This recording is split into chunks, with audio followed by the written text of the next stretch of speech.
The following stream contains mature content and subject matter. Viewer discretion is advised.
Welcome everybody to McStabber Studios.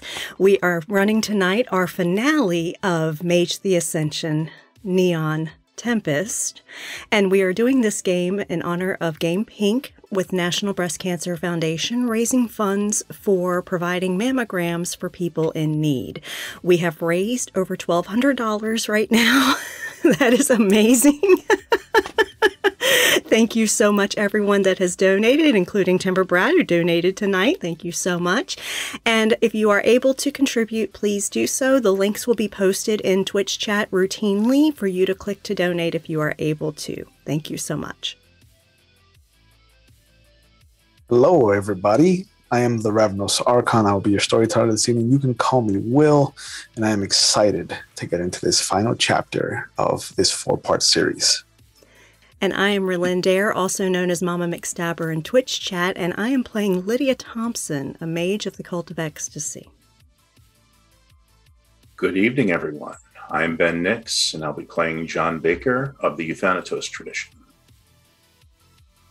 My name is Brad, or Timber Brad 411 in chat, and I will be playing Alistair King, hashtag worst hermetic ever. Good evening. I am the Ivy Raven, and I play Anita Maple of the Verbena tradition. Last, we left off with our cabal of mages that have been brought together. We handled the days off with everybody kind of tuning into their avatar, trying to find some kind of semblance of a plan, something to do that doesn't include getting the fuck out of Miami. It seems like that is the only option available to everybody as long as they still want to breathe at the end of the day. Some warnings were more blatant than others. Some were a little bit more subdued and subtle. But they learned about the drowning victims and how there is now a complete circle of deaths centered around the Biltmore, interestingly enough. They all received invitations to meet with a Madame Hoskins, where they met her bodyguard, and I use the term loosely, in the form of a Greek-looking woman called Yokasta. It was there that they discovered that the fortune teller is not alive, much to the chagrin of some of these characters, especially Timber Brad. But things turned a little sour once the word Nefandus was dropped, and we left off with Yokasta locking the door, manifesting a Roman gladius into her hand, and are ecstatic. Miss Lydia Thompson pulling out one of the happy face grenades and calling a bluff. And we left off with a Mexican standoff. So how do we want to proceed given what's happened? Well, Lydia asked a question. Do we want to play? The fortune teller holds out her left hand because she still has the bag of blood beads in the other. Please, there is no need for such escalations. Yokasta, please, they are not trying to be rude. Anita's kind of turning around, looking and back to the madam. I was not saying the word Nefandus is an offense. It was given to me, and I thought maybe it was mentioned in relation to vampires, and so I thought maybe it was some specific vampire word. And I apologize for stepping on that landmine in the room, apparently, but I did not mean offense.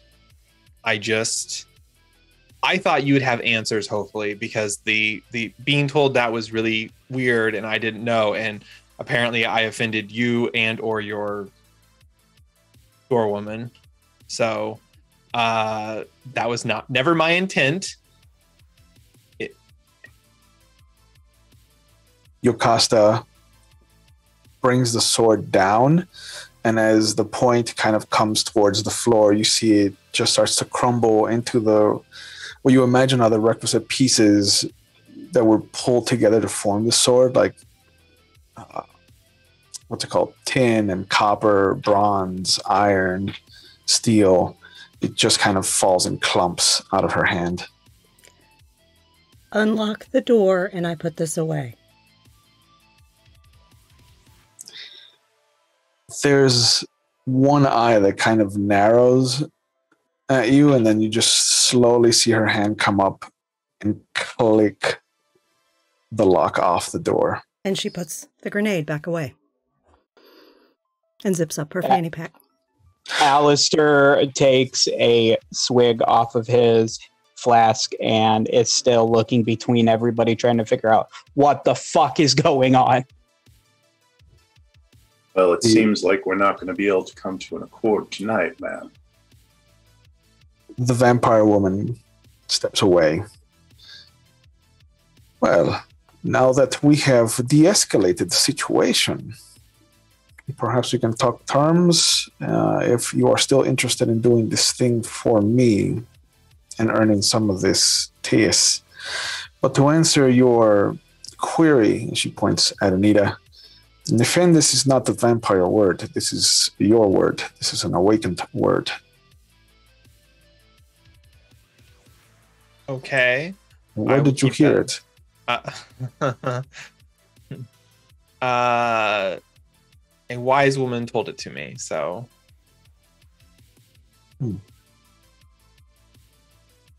She also warned me that there is a storm of souls and monsters descending upon Miami, and considering who resides in the Biltmore, according to the people in power here, I would say, and now we see you, I would assume that that is probably semi-accurate.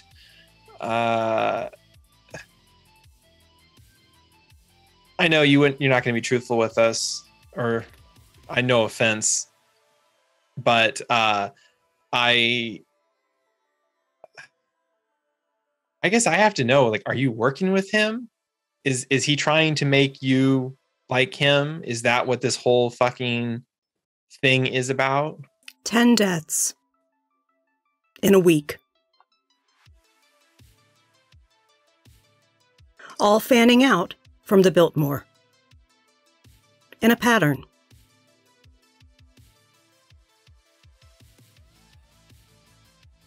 The deaths were not his design. But I do know Mr. Gaines personally. And if I could earn some of your trust, it's a stretch, I understand. Please, you can put your hands down. I'm not going to hurt you. Oh, well, I just was trying to not be intimidating, so. Mr. Gaines is what we call my sire. He is the one that created me. Okay. Unfortunately, he has also been a greedy fucker, as some of the common parlance has reached my ears. He has kept most of the ritual to himself, and so I am attempting to do it as best as possible. Some sacrifices have had to be made.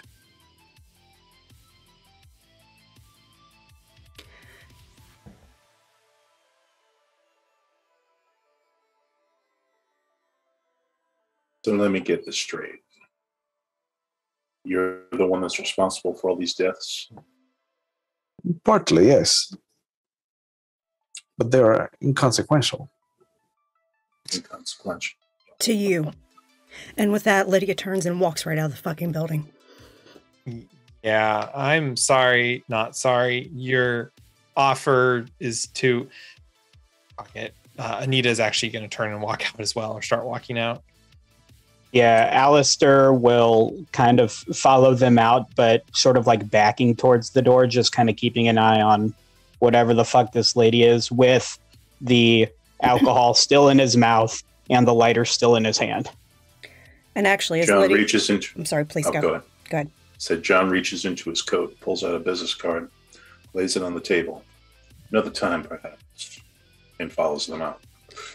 As Lydia is walking to the door before everyone follows, she looks at the mage that serves this woman and says, "I hope you enjoy the perks of being her slave," and walks out.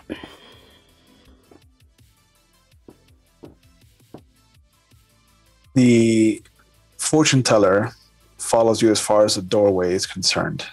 She doesn't leave the building, though. She calls out, "I would require your assistance, even though you are considerably upset at this, because there is something that even we cannot handle on our own." It has nothing to do with Professor Wilden.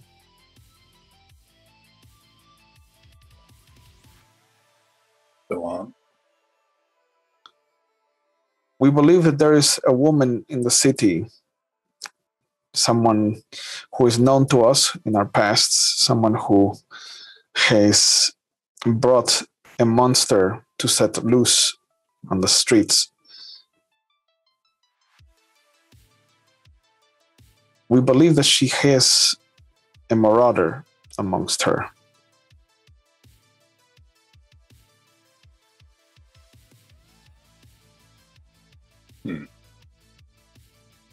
And where might we find this marauder?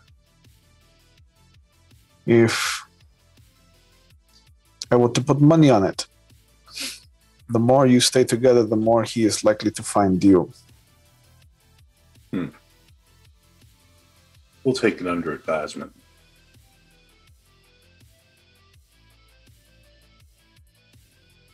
He turns to the others. Shall we?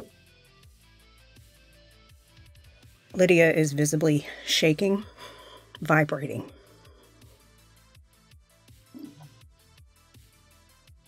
There's a very soft click of the door closing. Shakes off her fanny pack and her guitar case. Shoves them at John. Fuck her. Fuck every goddamn mage in this city. This shit has been going on too goddamn long and nobody's done a goddamn thing. That's what we're here Inconsequential my ass. And she turns and goes to her car.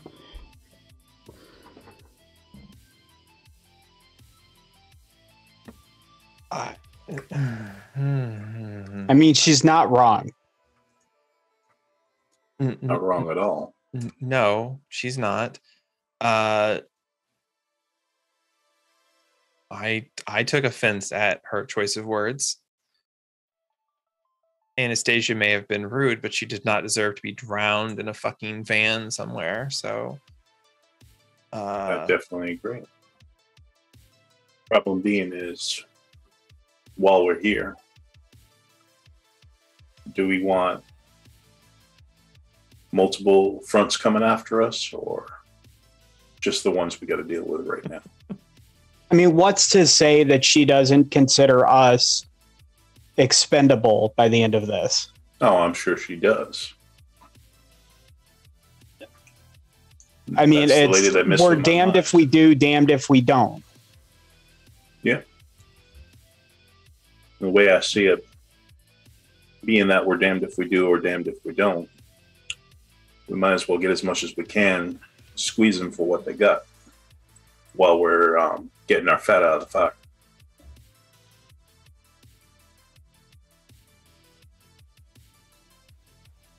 I don't agree with that at all.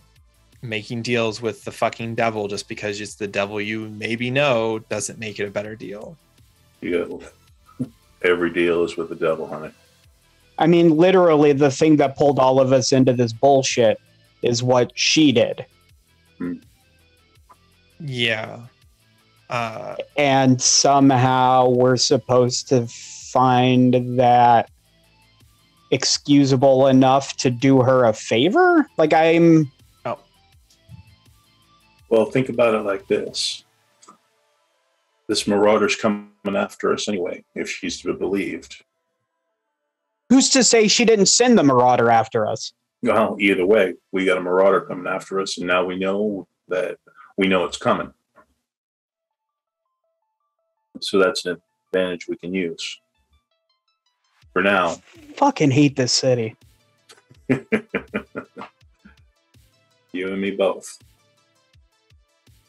But for now, we got that Biltmore to deal with. And it's going to be a lot harder with just 3 of us as opposed to 4 of us. So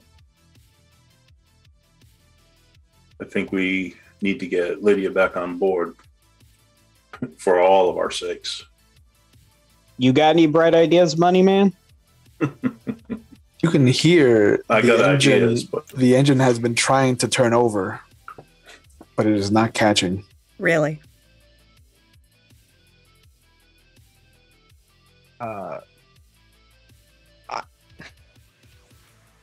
You know what?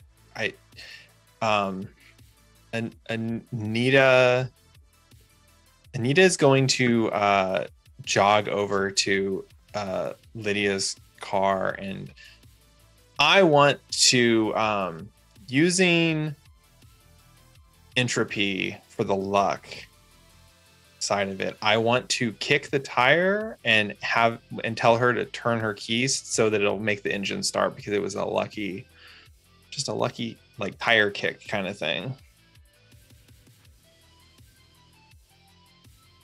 You're muted. So I pulled the Ben. You did. You're gonna invoke some luck. Yeah. to help her engine catch so that she can drive her car. So you don't want to use forces to kind of help the ignition catch or anything that you just want to pull. No, I just want luck. it to luck. So that way, if it's just, spark plug being a little iffy, I'm not blowing up the fucking engine block. So Okay. And it's just a quick snap cast, or are you gonna kind of stroke the hood, give it some time? I'm going to it's probably gonna be a snap cast just for expediency's sake. Okay. So. And you said you do have a focus for entropy?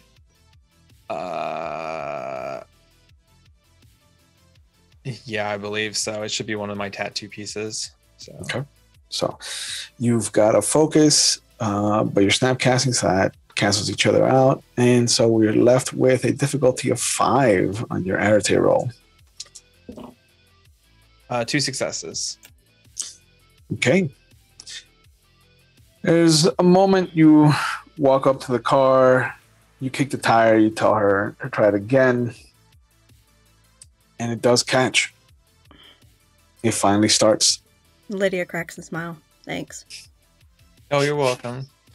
Do you mind giving me a lift to the Y? Hop in. Thanks. Sorry. And she pops in a tape, and you hear, "Heart, if looks could kill." Nice.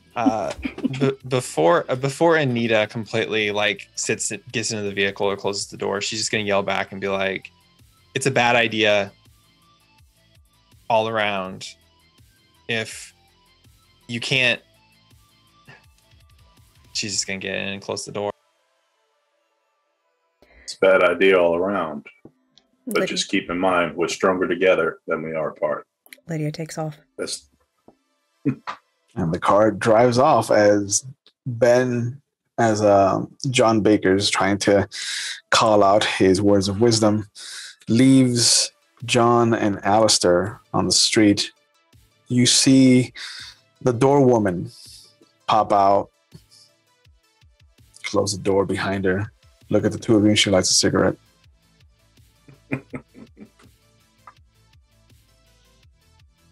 John shakes his head and starts walking. Could I use forces for the cigarette to like catch on fire? Oh yeah, easily. You have forces too? Oh yeah, I do. No. You got saucy.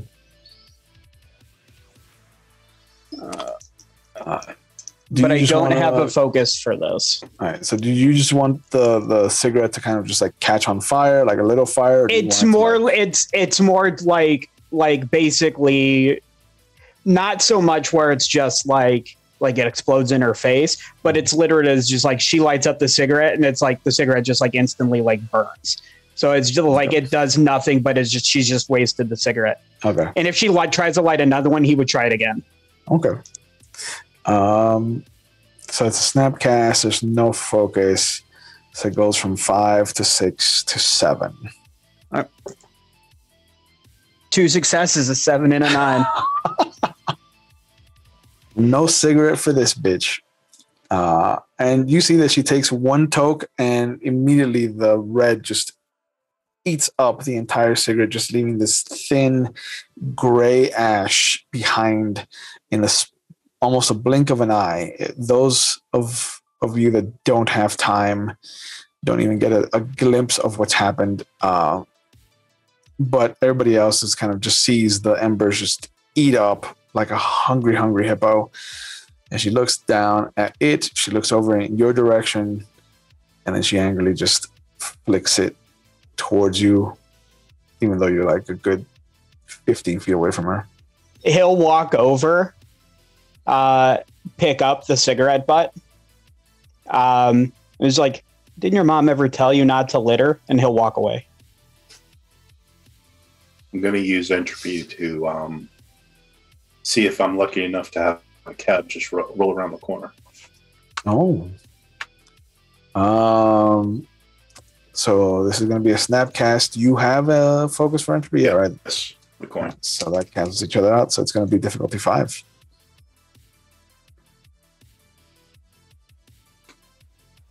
Wow. 5 and a 1. No. You do see a cab kind of pull up to the stop sign, and then it turns in the opposite direction of where you two are, but you can also see that there's a couple inside the cab. And they're kind of talking to each other as the taxi kind of drives off. But you did manage to pull a taxi. Just wasn't one that was useful for you. John just shakes his head and laughs. It would be the day for it. And he starts walking. The buses run pretty late in Miami, so it shouldn't be an issue bus hopping to where you're going. Where are you two going? Alistair would be going back towards his place. If nothing else, just to kind of maybe pick up a couple of things in case. Like basically like make a go kit just in case they end up going and doing something. Okay. John's going back to his place to pick up the cocaine and then going to visit the Russians. Okay. Where do Lydia and Anita end up then? Because I'm assuming that you're gonna play both sides of this tape. Of course, because that self-titled album and released in July of 1985 was one of their best. No arguments here.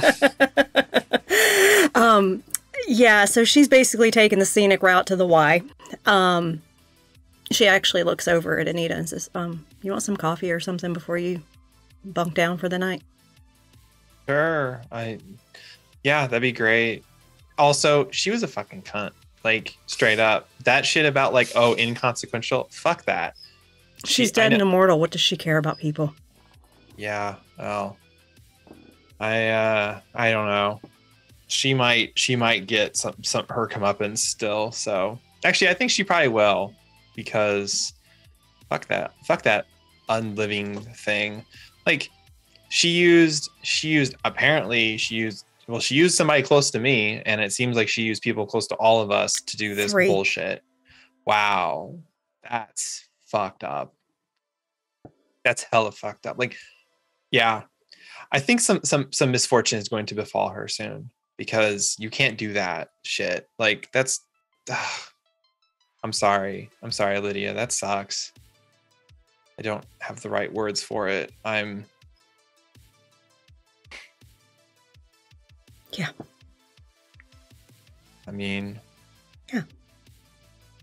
What words are there for it? Just... I know if this were like the movies, we'd be like revenge, and then but this isn't a movie. Person she took from me to use for her inconsequential ritual was somebody I was probably going to have to butt heads with eventually, but we could have come to an agreement, and now she's just dead.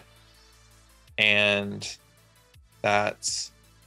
she took something away from me, and she took something away from my, well, I guess my coven, as it were, in doing so.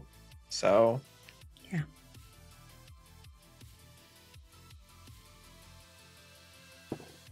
I don't do revenge.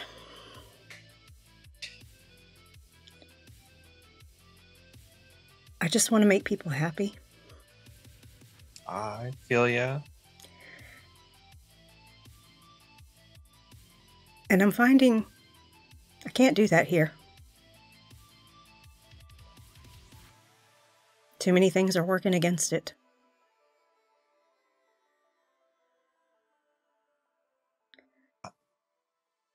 So, let's go get some coffee. And we walk into a little place that's open late. You can hear a small radio on one of the countertops playing the the harpsichord solo of Light My Fire by the Doors. The little old lady behind the counter kind of pulls up the American coffee pot, kind of shakes it. You want this, or do you want some espresso? I'll take the regular coffee, just black for me. What will you have, Anita? Regular, like a little sugar, please. Sure. And she brings over the pot, lays it down on the little round table that you're sitting at, puts 2 mugs down, and puts a little cylinder of sugar on the table. And Lydia puts the money on the table with some extra for a tip, and thank you. Mm-hmm. Let me know if you want any baked goods, honey. Thank you. She walks behind the counter again. And Lydia just takes a sip of her hot coffee and...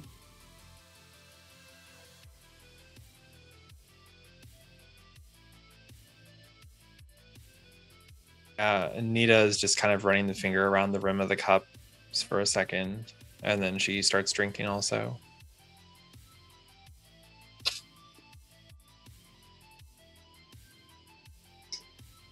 The wind picks up for a moment. Some of the litter and trash of the city kind of swoops by. And then there's this elegant, long feather, green with circular kind of ovular design at its end, very clearly a peacock feather.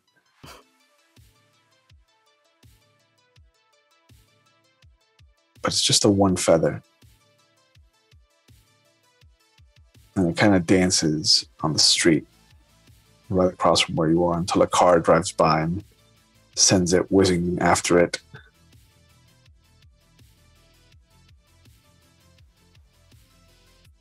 It's the first bit of calm the two of you have had. Ironic, given what you just learned.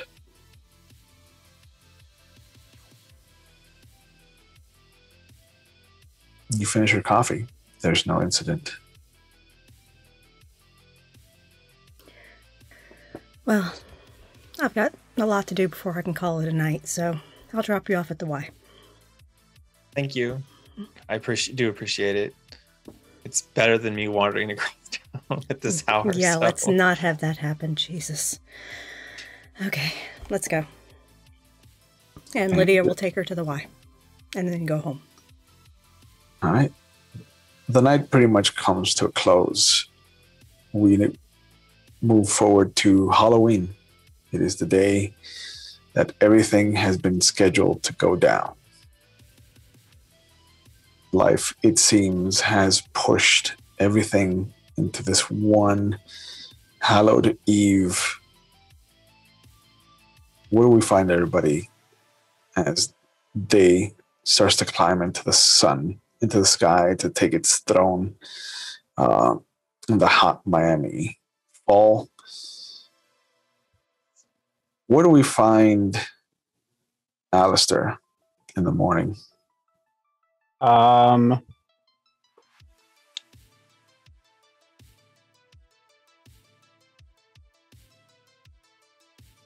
What day of the week would this be? Ooh, I believe the 31st is a Thursday.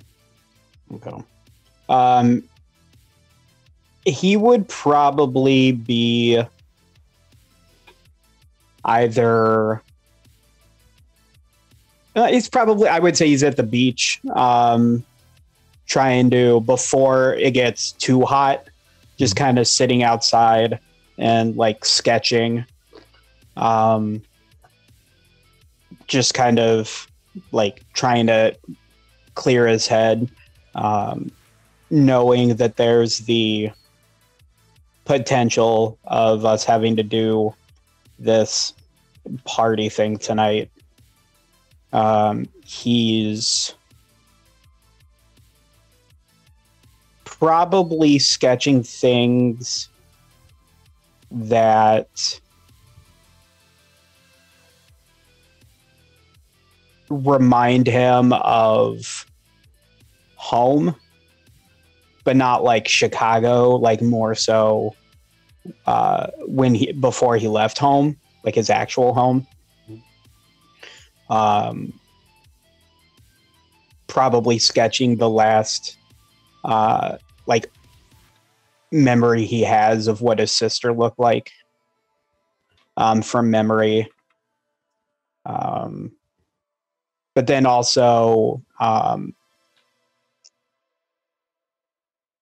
like as he gets like an idea of like something that might be useful, he'll make like a sketch of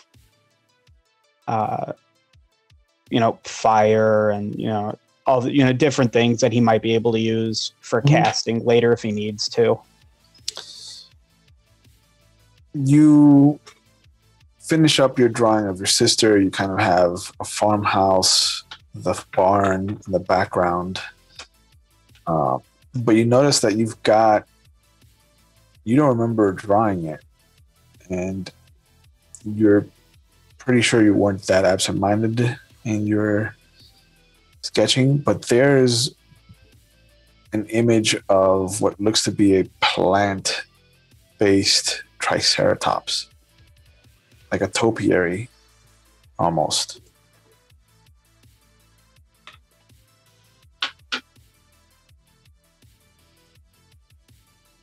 That's definitely not a memory of yours.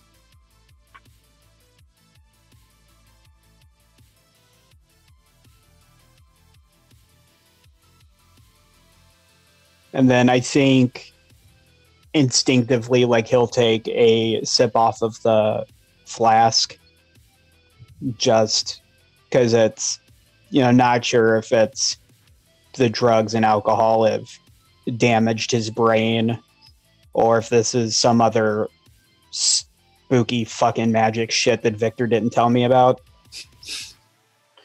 And then he'll like turn the page and kind of keep drawing. And then as like the sun keeps going and it starts getting hotter, he'll move towards shade. Because his pasty ass is probably hating this right now. You get up, you close your book, and as you kind of shift it from one arm to the other, you feel something come out of it and land on the sand. He'll instinctively go to pick it up in case it was a drawing that he made for later. It is not. It is an envelope. Dark purple, rich red lettering. Just says Vizcaya Gardens on the front. The back has a very thin wax seal and what looks to be a calligraphy L.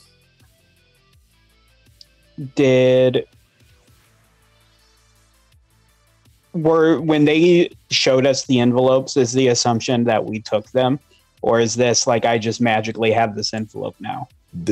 You don't remember taking any of their invitations. You did not want any part of that vampire's plans, but here's the envelope. And it is not the same envelope. Damn it. He'll take the envelope and everything back to his place. And he'll clear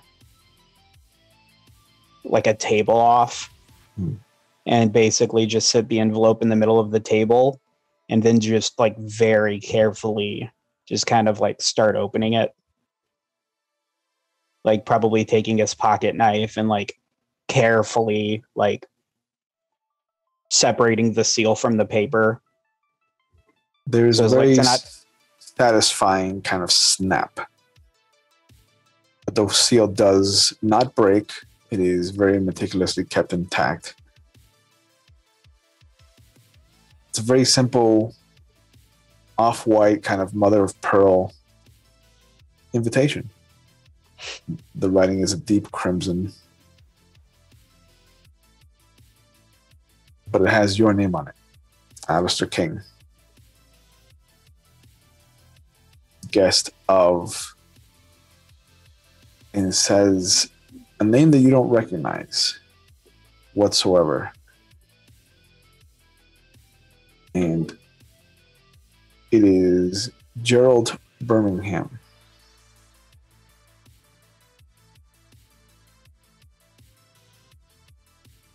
And I've never heard this name before. No. I think instinctively, Alistair would look for like a phone book or something, trying to see if he can find that name anywhere. You look through the B's, the BIs, the BIRs. There's no single Birmingham in Miami, let alone a Gerald.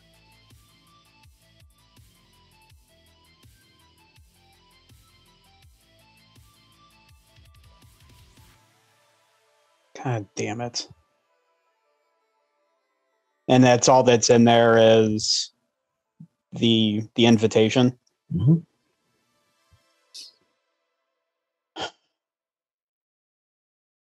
I think Alistair at that point would just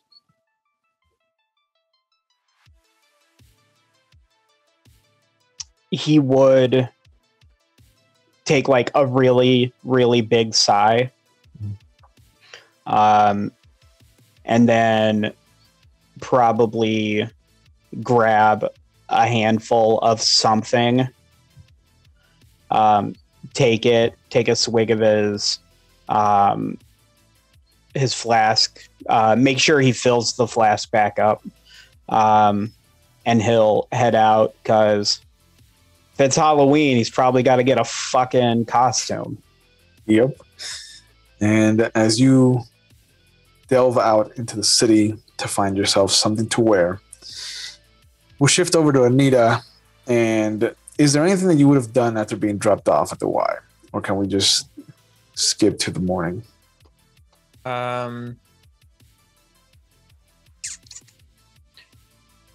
No, she's going to take Lydia's words of not being vengeful to heart, and she's not going to be petty in the case of the madam. So she would have basically tucked in.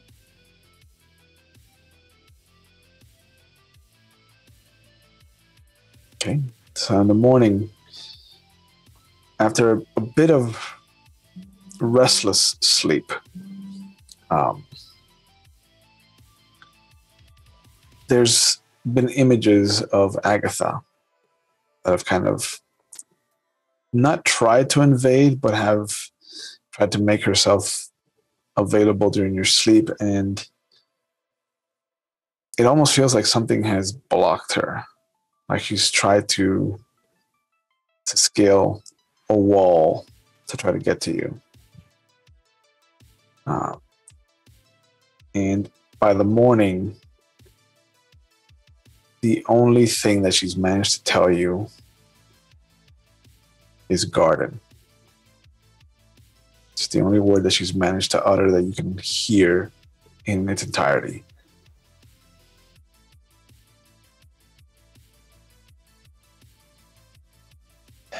Well, if she was trying to warn me off from going to this garden party, she need not worry, because that was not on my priority lists.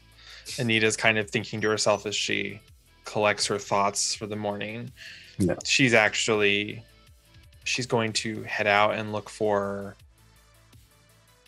She wants to find the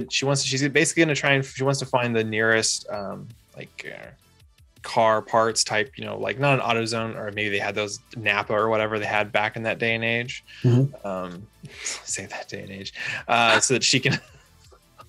Back in my day. But yeah, some of us are old enough to remember. Hey, I'm old enough. I've been in these joints. So she's gonna find one of those. And once they open, she wants to actually. She has a suspicion of what the part that's wrong with her motorcycle, Mm-hmm. and so she's going to actually buy that part so that she can just do it and get the bike running, because she's tired of hoofing it in Miami. So yeah, it's not an expensive piece, and The guy behind the counter lets you know that it's the last piece they have in stock, so you got really lucky.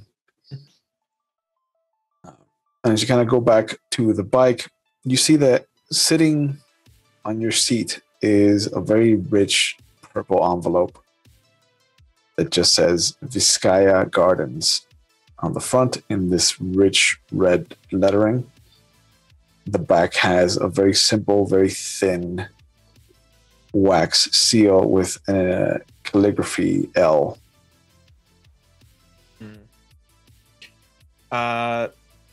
She takes the letter and like just tosses it in her bag and works on her bike. So it takes an hour or so, maybe a little bit closer to 2 hours. But you manage to change the piece, get yourself cleaned up, and then test it, and it does turn over. Perfect. Once the bike is running and she's sitting on it, she's going to pull out the letter and she's going to pull out her just little like knife she has, and she's just going to cut into it. She doesn't care if she nicks through anything or whatever. She's just like, fuck this shit. Yep. Sitting inside is the same thing. A little rectangular egg white invitation that says Anita Mabel is to be the guest tonight of one Gerald Birmingham.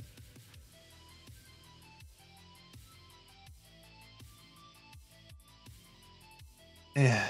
Anita's gonna throw the letter and envelope into her satchel, and then she's going to actually just take the bike out so she can drive it around and make sure everything's kind of going smooth. And it does. You take it all the way out to Kendall in the south. You kind of go back to downtown in the east. And then you take it out to Main Street and Miami Lakes up in the north section of town before you come back to the Y. It's a good portion of your day.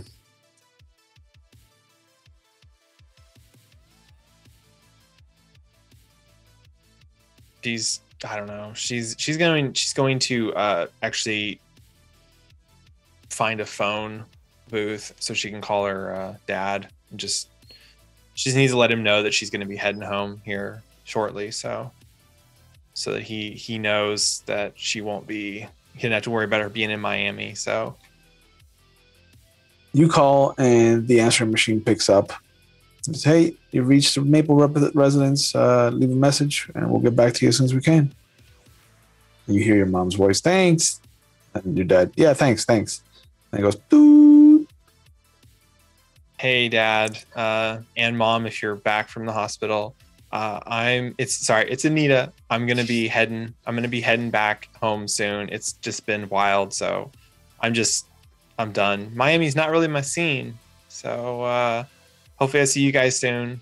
Bike's running good, so yeah. Love you. I'll call you on different stops. And she hangs up.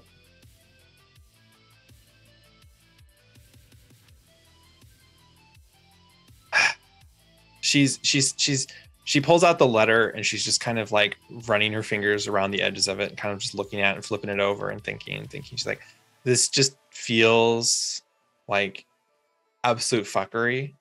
And she's just kind of like, I fucking hate this shit. Can I use, now that she's stopped, the bike is running, she's got that out of her head. I want to use Prime 1 just to sense if there's any magic on the letter. Ooh. That's an easy roll. There's nobody around you. So even with snapcasting it, you do she wouldn't be snapcasting. She's taking her time. She's thinking about it. She's because she's like fiddling with the letter and stuff. I mean, she's not just doing this like spur of the moment. So okay. How many successes are you looking to garner? How many rolls do you want to try to? Oh, doesn't matter. I thought I was just gonna roll my Arete. So okay. I didn't know I could say I want to try and get more. So yeah, you could, because if you're doing it for an extended period of time, you could try to give yourself a few more rolls. Oh. So you could set yourself, I want 3 rolls, and whatever successes I get, that's what I'm going to allocate to the effect itself. Okay. Yeah. No, I'm just gonna do the air attack too. So Okay. That's also fine. It's difficulty 5. I got a 7 and a 3, but I will probably just use a willpower so that I have 2 successes. Okay. It's not botched, is it? It's not a botch. So it's just one success. Okay, yeah, I'll just use a willpower and have myself 2 successes then. Okay. There is in fact magic on the letter itself, because it doesn't look like the invitations that you saw last night. These were forged. Like, you could see that these are created specifically for you, and there are tendrils of entropy. There's tendrils of correspondence that you don't recognize because you don't have correspondence as one of your choices. But you can see that there are threads attached to several spheres that have made this kind of find its way to you. Gotcha. Do the threads seem like they're going somewhere, or is it just like I see them as part of it and that's it? They're going off into the distance. Some of them seem to be color coded. There's some that kind of go off towards the eastern part of Miami, and they end in this very nebulous kind of soft white color.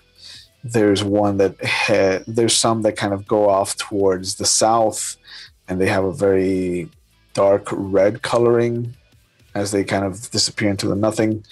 And there's one towards the north that is more colorful, like it's a myriad of colors. It doesn't stay on one color per se. It just kind of cycles.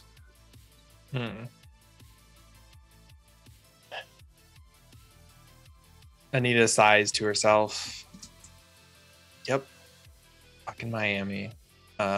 She throws the letter back into her satchel, and she's going to head off in the direction of this like gardens whatever place.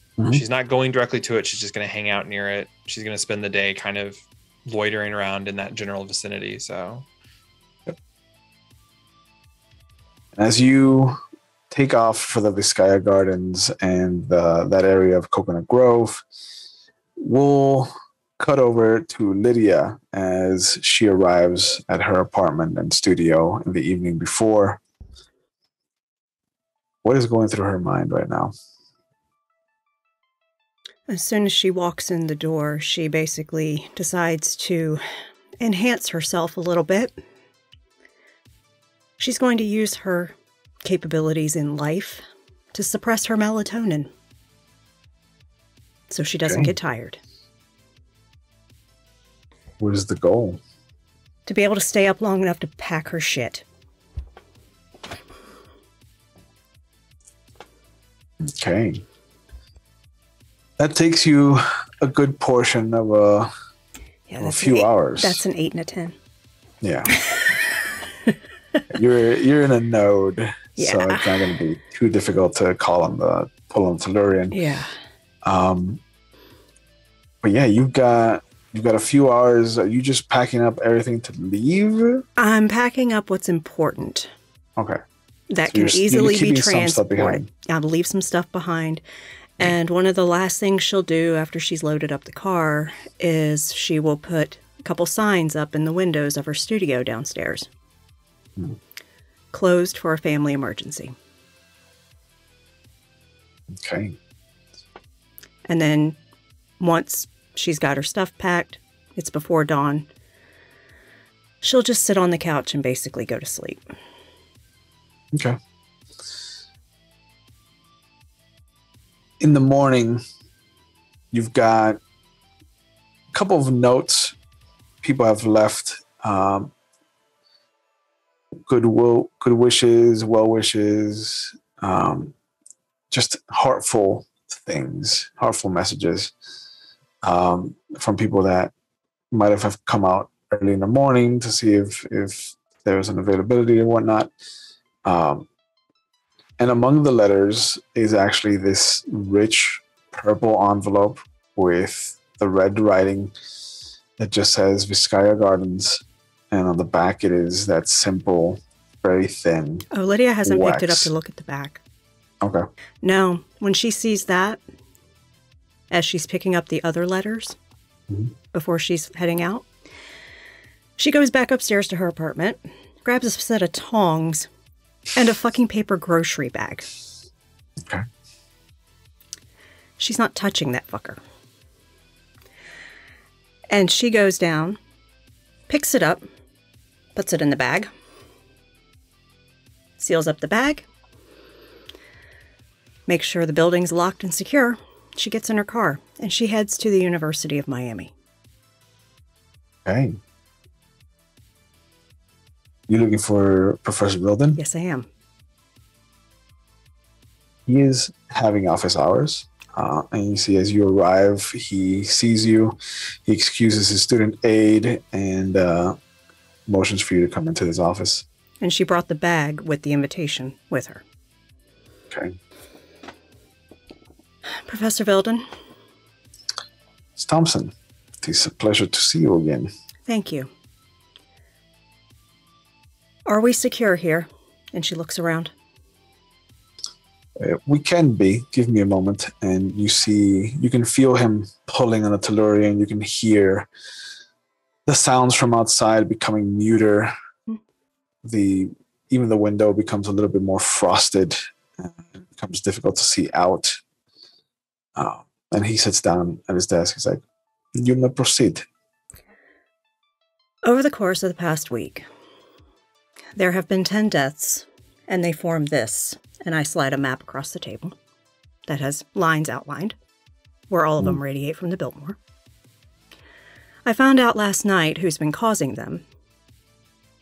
It's a vampire who runs a fortune-telling shop in the city, and she gives him all the details of that. He takes notes. She tried to solicit our services to murder you tonight at the party that this invitation goes to. And you did not take this offer, yes? No, this was at my front door this morning. I'm sure it's going to light up like Christmas if you take a look at it. Because I did not walk out of her place with an invitation. And he almost trepidatiously, but there is just, you can see the curiosity in his eyes take over, and he opens the bag, looks down into it, sighs, and reaches in and pulls the envelope out. And he very carefully pops the wax seal off, pulls the invitation out, and he shows it to you and says, "Well, it says that you are to be this Gerald Birmingham's guest." Who the hell is that? I do not know.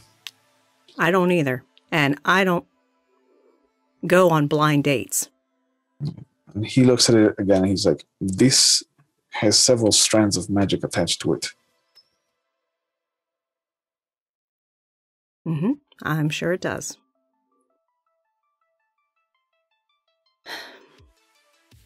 The gentleman in the Biltmore was this vampire's sire. Oh. She was pissed off that he kept the secrets of this ritual to himself, so she's trying to replicate it. There is a marauder in the city. Oh. And the gentleman in the Biltmore has something on the other side, across the shroud, as it were, that looks like a chimera. And it is hunting avatars. Huh. I found what I can. I leave it to those of you with more power than me to handle it. And she turns and says, "I'm going to leave now."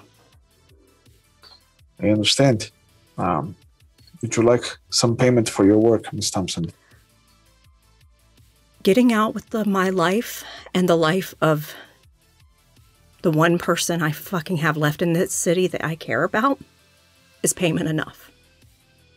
Because I have lost enough this week. And she leaves.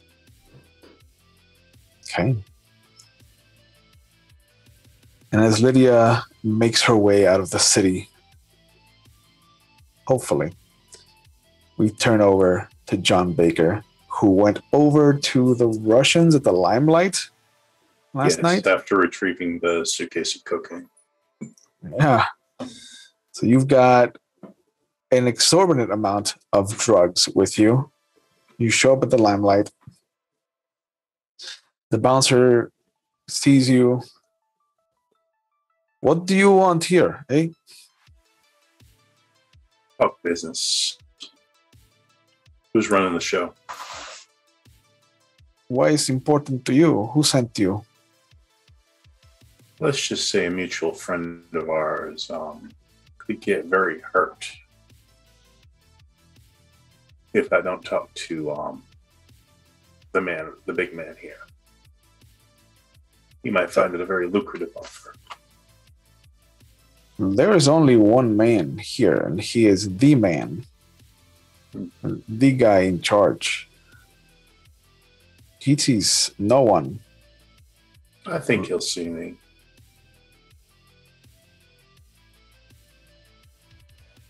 You see him peek his head into the door. He says something in Russian. Somebody else kind of looks over him, look at you, laughs, nods, and walks into the club. The guy at the door is just like, you wait here. We see if he has opening. Don't take too long. I'll take my business elsewhere. And after like 15 minutes, the guy that laughed kind of comes out, and there is another kind of big Russian dude, maybe 6'4", 6'5", bald head, this full beard of black and red hair. The button-down shirt is open. He's got a undershirt underneath it. You can see just wild tattoos all over his chest and kind of bleeding into his arms. And he looks down at you. I hear you want to talk to me, but I don't know who you are. So how could you want to talk to me? Guess you don't have the ear to the ground. You never heard of Baker before, have you? I know guess there things where they need to go. There are bakeries where there are bakers. Come on now. I know that we both got a friend by the name of Vasily. He spits. Exactly. Friend is very loose word. Exactly. Now, I don't like doing business on a street corner here. Why don't we go inside and I can expand upon the offer I got before you? Did Vasily send you? No.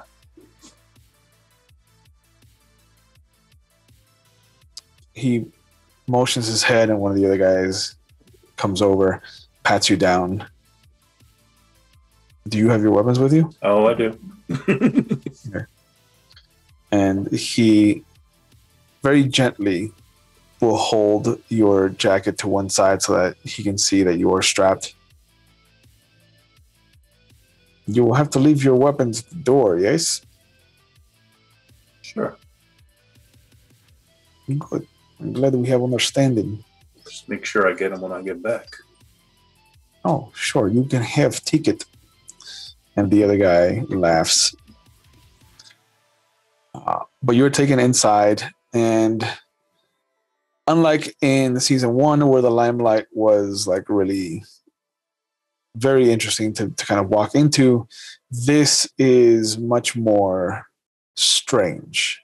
There's a deer head on one wall, but there's also like graffiti of some Russian Cyrillic writing. There is a Russian flag on one side. There is what looks to be a desecrated American flag opposite it. There's a picture of Ronald Reagan with like darts through it. It is almost as communist as it can get in here. Like you're surprised you're not hearing the Russian national anthem playing on the stereo right now. But he takes you into the office.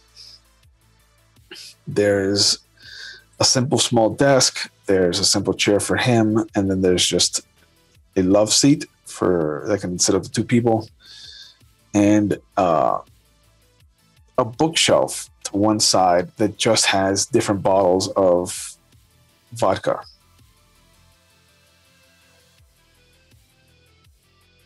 And he sits down at the table. He motions for you to sit down at the love seat. He's like, "What do you have for me that can help me to destroy Vasily?" Picks up the suitcase, lays it on the table, opens it up. This is a taste. See, I know where the rest of it is. I know where Vasily's been keeping his stash. You know where this idiot keeps his stash. And if you want to finish taking over his business, I can direct you right to where it is. Or, of course. I mean, I know where his club is. It's called Now. No. Stupid name for club. That's a front, my friend. That is a front. That's where he wants everyone to think he keeps his stash. Oh, what a sneaky fucker this man is. So, I mean, you want to try what I got in the case? You can verify that it's prime. He motions to the guy at the door. Ivan, have some. And the guy just kind of claps his hands together, rubs them eagerly, punctures one of the bags, sticks his pinky in it, and just kind of puts it up to his nose. Oh, yeah, he's good. So good. And the other guy kind of looks at you. What is your price, Mr. Baker? Better not be bread. Yeah, I think 20% is fair. Especially the size of the stash I'm going to point you to. 20%? Yeah. How big is the stash? Oh, pretty big. I have good imagination. Give me dimensions. Well, let's just say Vasily's been laughing at y'all behind your backs because his business is skyrocketed and is leaving y'all in the dust. And you see, I don't like to see that happen. He's barely skyrocketing. He only gets like 10 or 20 more people than we do. From what you can see. He's got connections on the outside. He has other entrances to his fucking club. You keep coming back to this club.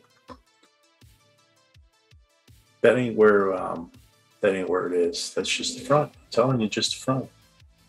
See, the real stash. It's downtown. You ever hear of this hotel called the Biltmore? Yes, we have heard of Biltmore. That's where Vasily's keeping his real action. He can't afford the Biltmore. He is piddly funk.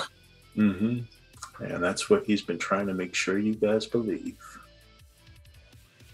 Oh, this sneaky fucker. Ivan, send him a message, please. Make sure that his club goes from now to then. Fuck this man. And then get some people together. We're going to the Biltmore. You can have 20%, Mr. Baker. If it's as big as you say it is. Oh, it's bigger. I'm sure you'll be well satisfied. How can we reach you once we have acquired the stash? Reaches into his pocket, pulls out a business card, places it on the table. That's my answering service. Just put in a call, and I'll call you back. Good. And then you see him start to pull out the bags of cocaine, and he goes, "What is this?" And he holds up a rich purple envelope. How'd that get in there? May I? He hands it to you. It has the red lettering for Vizcaya Gardens on the front. The back has the wax seal with the calligraphy L. Must have slipped in there when I was putting your little gift together. And he slides it into his jacket. Yeah. Very well, Mr. Baker. You may leave. If you'd like, I will have Ivan make sure that you get a drink for free on us to ensure that this is good business practice between the two of us. Sounds good to me. And Ivan does take you to the bar, and he just kind of snaps his fingers at the bartender. Vodka, now! And the bartender kind of comes over, pours you a shot of vodka, is about to take the bottle, and then Ivan just kind of grabs it, pulls the spigot out of it, tosses it at the bartender, who kind of like steps away. You can tell that this is a very different relationship. And he takes a big swig, clinks the top of the bottle to your glass. "To business, partners!" And then he takes another big swig and starts to walk away. Takes the shot. He goes to collect his guns. Yep. They give it to you. Pleasure. And he walks out the door. Okay. Where do you go after the evening has wrapped up and you've sent these poor Russians to their deaths? To his apartment. Okay. And when he gets there, he opens up the invitation. Excuse me. Yeah. And it is the same thing. It just says you are to be the guest of Gerald Birmingham at the Vizcaya Halloween party.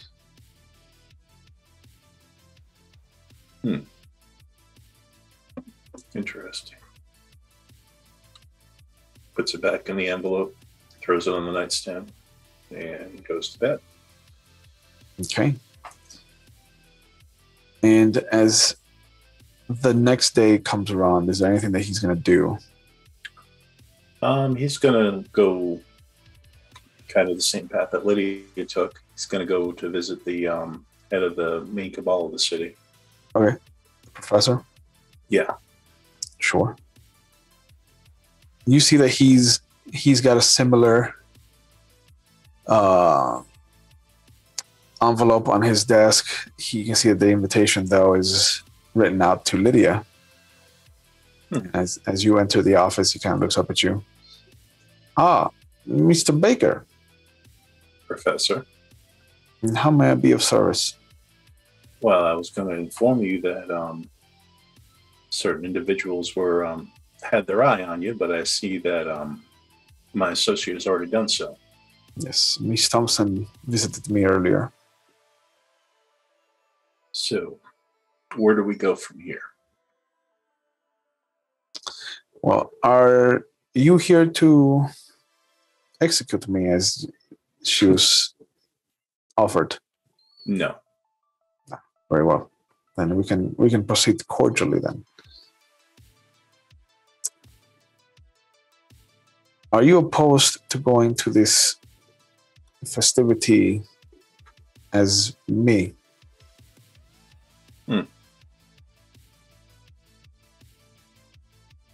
Kind of field any shots these people be taking at you? Correct. Since you are more than capable from what I've seen, it would not be a difficult effect to change your appearance. Well, as it seems to be the question I keep asking, what's in it for me? Of course. I can only offer you access to the node once we reclaim it, and any task that we can make in excess. I think that's reasonable.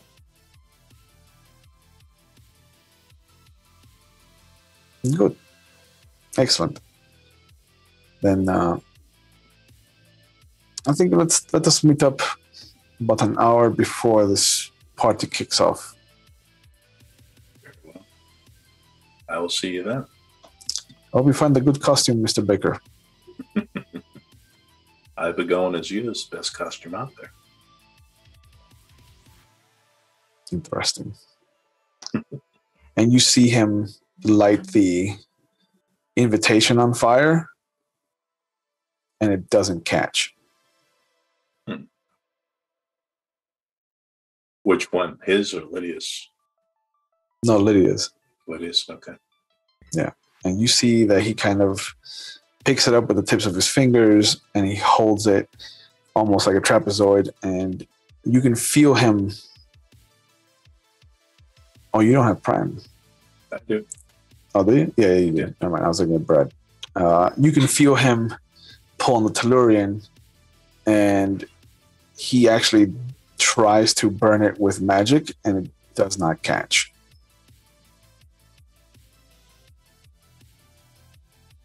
That's some powerful enchantment right there. He nods. Please warn the others if they show up as well. I fear that whatever is responsible for this, and he kind of shakes the invitation, he's going to take all of your strength.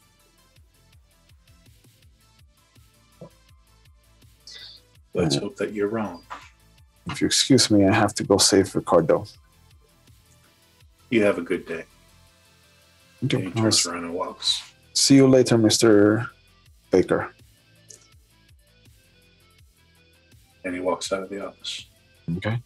And as the four of you are scattered, I think this is a good time to go to break.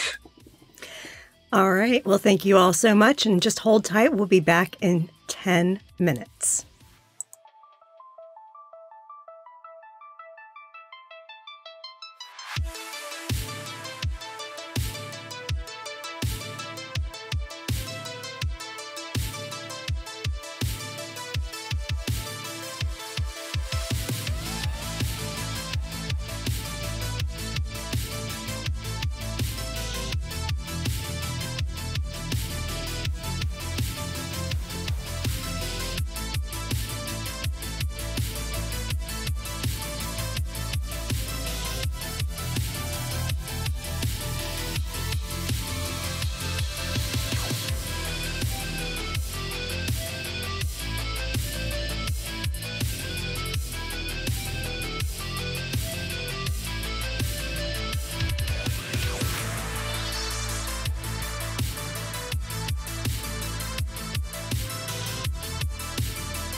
There we go.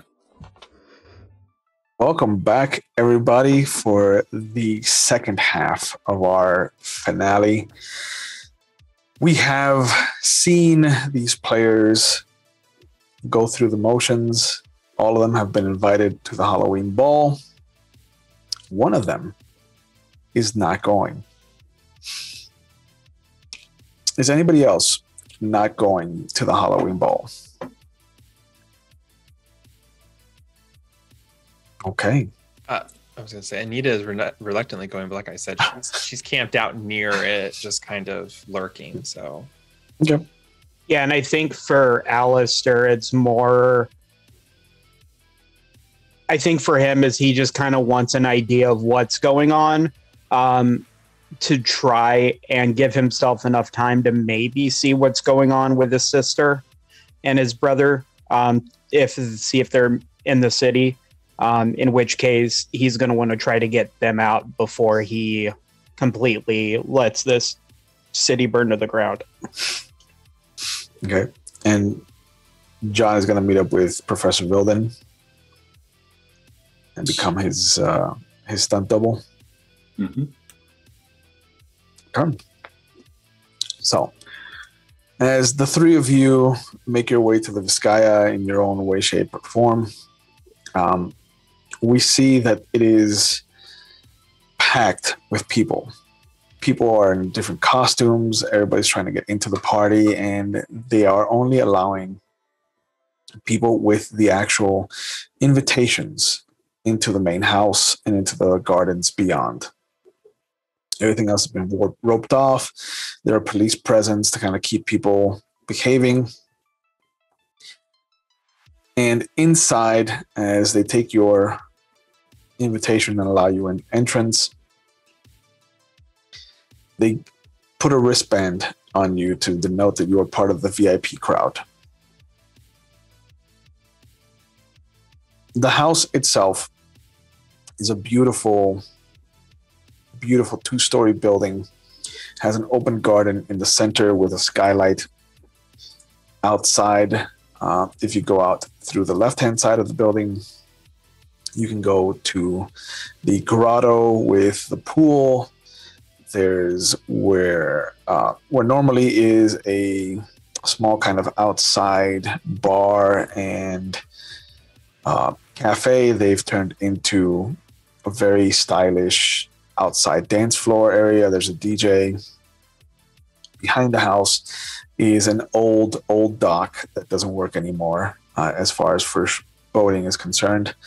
But the bay beyond it is very visible. The lights are colorful and bountiful. There's some people kind of playing around with sparklers and whatnot. There's small fireworks on hand. And then there is the gardens out to the walk to the right, rather as a short walk. And there are some interesting topiaries that have been brought in specifically for this party. There is a large 20-foot, almost 25-foot tall topiary recreation of the Venus de Milo to one side. And then there's a squat kind of 15-foot tall topiary of the Venus of Willendorf. The main attractions, however, there are three topiaries, three kind of statuesque, beautifully cut out flower formations of a triceratops that looks to be about 7 feet tall at the shoulder, a allosaurus that looks to be about 30 feet tall, and a brontosaurus that is the crown jewel that kind of from the head tip to the tip of the tail is maybe 70 feet long. All of them are made of plant life, beautifully cut. There's flower arrangements all over them to kind of show the scale coloring. But all three of you have kind of seen each other at one point or another, either on the garden grounds, on the pier, outside the grotto, or inside the house. Do you want to acknowledge each other, or do you want to play it fast and loose? So, real quick, John looks like the professor. Do we know that he's the professor? No, you just think that the professor is at the party. Okay, so we don't see John anywhere. We just see the professor. You've not seen John or Lydia. Okay. I was gonna say, once they put the armband on Anita and Anita walks in, she's actually gonna. I want to see if it has magic attached to it. The little wristband, since the letter was magical. So, Sure. I'm gonna use that prime to see. Go ahead. 2 success. I got 2 8s. There's no magic. Okay, It's fine. simple piece of paper with some post-it note. Okay, because if it was, she was gonna cut that damn thing right off. So, when she sees Alistair, she's actually gonna meander over to him. So for the record, Alistair is dressed as like Bela Lugosi Dracula. Perfect. But he's got, obviously with the longer hair, he just has it like slicked back, as opposed to being short. But he is intentionally has picked this to be an antagonistic shit. He may or may not be under the influence of something. It's really difficult to tell when he's lucid. But the big difference with his costume is that you can see the belt of the fanny pack that he always carries is around his waist. So it's like stoner heavy metal head with a fanny pack dressed as Bela Lugosi Dracula. Is Anita wearing any costumes? No, Anita's just wearing her normal stuff. She's got her hat on. People ask her, she's like, "Ooh, I'm a witch." Yep. She approaches Alistair, really hitting the costuming out of the park there. It seemed appropriate. Considering, sorry, I'm a witch with my hat and everything, Ooh. I don't know. I don't think Lydia is going to be here. She was pretty adamant about leaving. Not that I blame her. She's 100% correct in getting the fuck out of Miami. So, I'm only doing this I've got other shit kind of riding on this, so that's the only reason I'm here. Otherwise, I'd be on a fucking bus back to Chicago. I saw the professor, but I haven't seen John. Well, considering I'm sure John's probably here somewhere. He seems to be a man on a mission, as it were. So he's probably selling somebody out to somebody else for something. And I mean, whatever puts food on the table, I guess. No, I mean, like, what are we supposed to do? We're here. We got this. We got the letters. Which you got one too? Yeah. Oh, obviously you're here. I'm sorry. I assumed we all received letters because she kind of. Do you know who this fuckhead on the invite is? No, I have no idea. But she kind of leans in close, puts her head next to Alistair's ear as best she can. The letter was covered in magic of all sorts. And then she kind of steps back away. That's the reason I figured we all received one. Not just because, weird letters showing up. So, yeah, the fact that it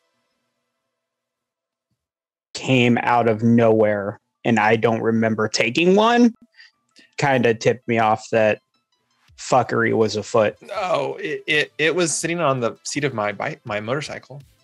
Mine was in my sketch pad. You know what else was in the sketch pad? And he'll like rummage around through his fanny pack, and he'll pull out a picture of the topiary triceratops. Wow. I've never fucking seen this thing, but somehow I drew it, and it's here. Oh, are you sure you drew it? Because if it showed up with the letter, it might have just been like an additional kind of gift. Like I was sketching, sitting on the beach, and then all of a sudden, this stupid fucking topiary. What the fuck is a topiary? Is this another one of those fucking things Victor didn't tell me about? No, they're just plants. They put them on a they have like a wire skeleton underneath them. They put the plants on, they grow the plants, they trim the plants so the plants kind of, it would be child's play for one with our talents, but for a real artiste who's doing it, it is a long lifetime passion project of having to intertwine the branches and things. So Alistair sensing fuckery is going to go back to this dinosaur bush and try and make sense of it and try and figure out why the fuck he... Oh, and by the way, so his flask has like a piece of tape, and then written on it in marker, it says blood. So he'll like take drinks of it as he's like trying to study this bush. Okay. As you start to make your way outside, there is a young girl who's dressed like the Queen of Hearts who kind of comes over to you. She's like, "Ooh, I like vampires. Are you a biter?" He completely ignores her and goes straight for the bush. Cult quote. Where is Anita gonna go?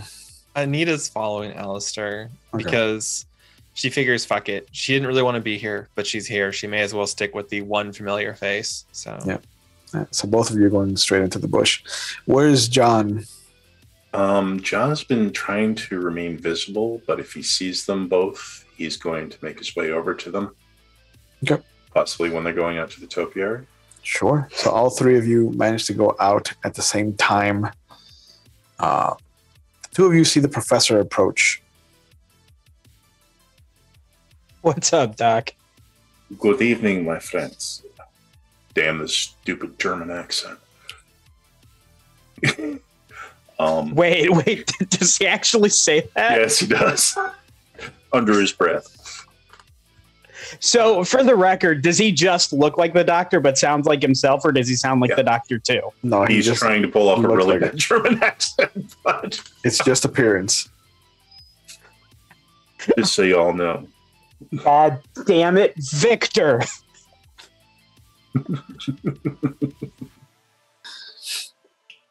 Are you okay, Professor? I'm sure the professor is just fine, but he's not here right now.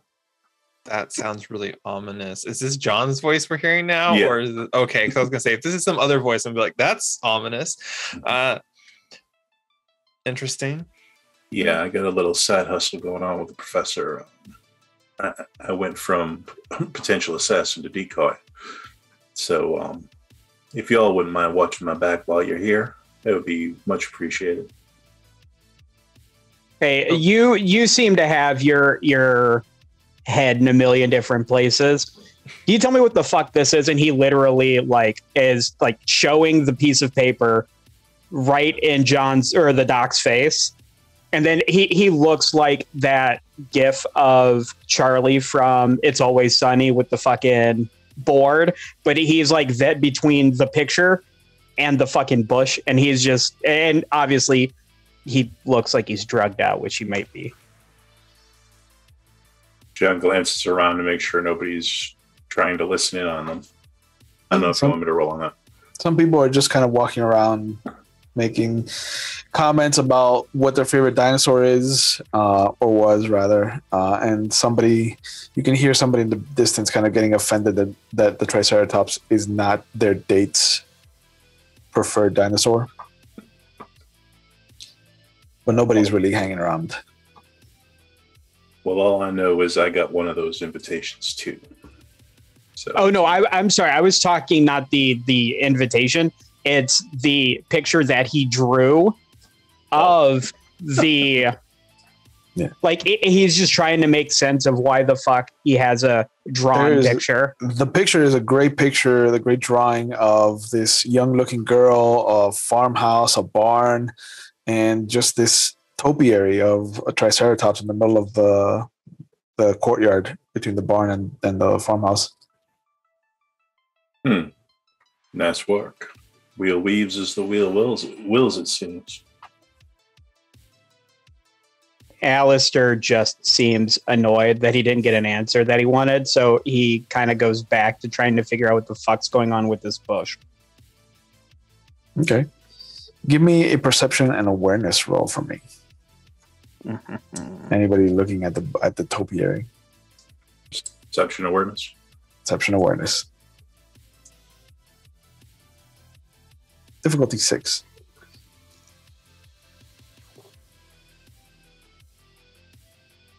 Three successes. Okay. He is, whatever he's taken, he is in the fucking zone right now. Yeah, for real. 3 successes as well. 10 Okay. 2 9s.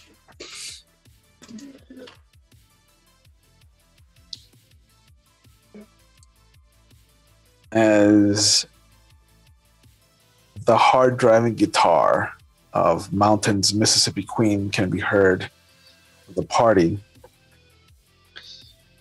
the two of you notice that the flowers arranged to make the Triceratops' eyes have shifted to look in your direction.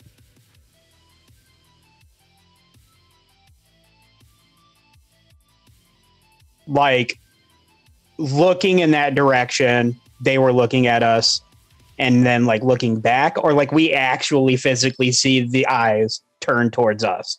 No, you see them physically turn. Like the plants bloom and just kind of unbloom in a direction as they shift towards you.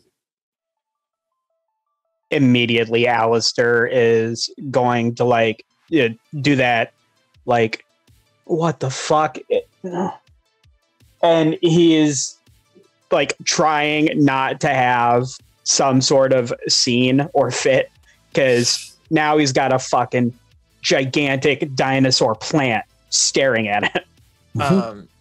And seeing this, Anita is going to gently run her hand over part of the plant, but she for a second, and then she's going to start running her hand over her tattoo. She wants to actually see if she sees magic on this plant topiary. Sure.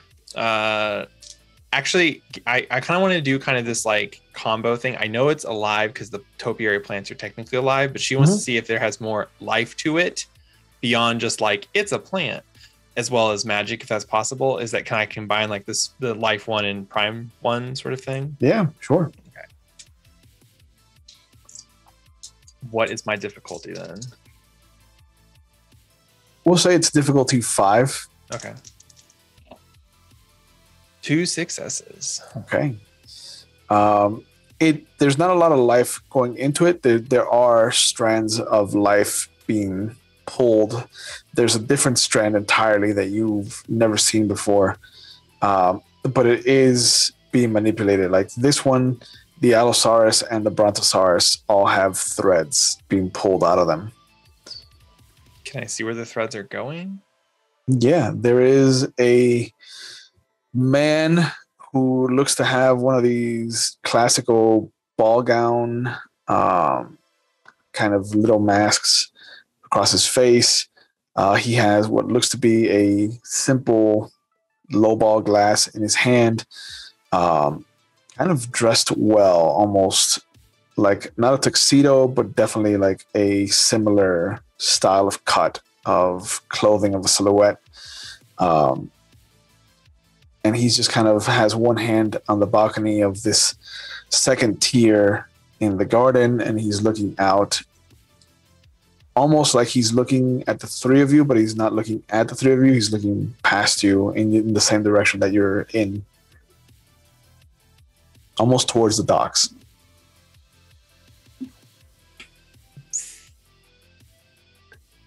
They're connected to an individual up on the second layer, and Anita's not necessarily going to point. He has a ball gown mask because she kind of scanned and then came back around. She's not going to stare at him. He's up there. They're connected to him with something. I don't know what it is. And then Alistair will kind of look in that direction. And then kind of then look in the direction that it looks like he's looking in to see if he sees anything what he might be looking towards, if anything stands out. There is just a silhouette of some kind of small yacht out in the bay.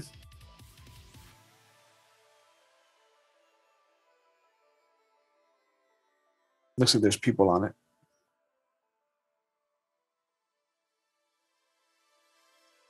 Alistair is going to make his way sort of in a not so direct route towards the man, and then just kind of get within, almost like he's just kind of stops, looks around, and then as he kind of just casually passes him, he'll ask, so what was the guy's name again on the envelope? Gerald Birmingham. How close are you getting to him? Close enough to where I could say the name and have him hear me without making a scene about it. Okay. As you start to meander your way towards him. Oh, you don't have any paradox. Boo. You are the worst hermetic ever. Best hermetic ever. As you get into a certain radius of him, the air starts to taste like raspberries. And you smell espresso. Then suddenly everything shifts and you start to taste the color purple.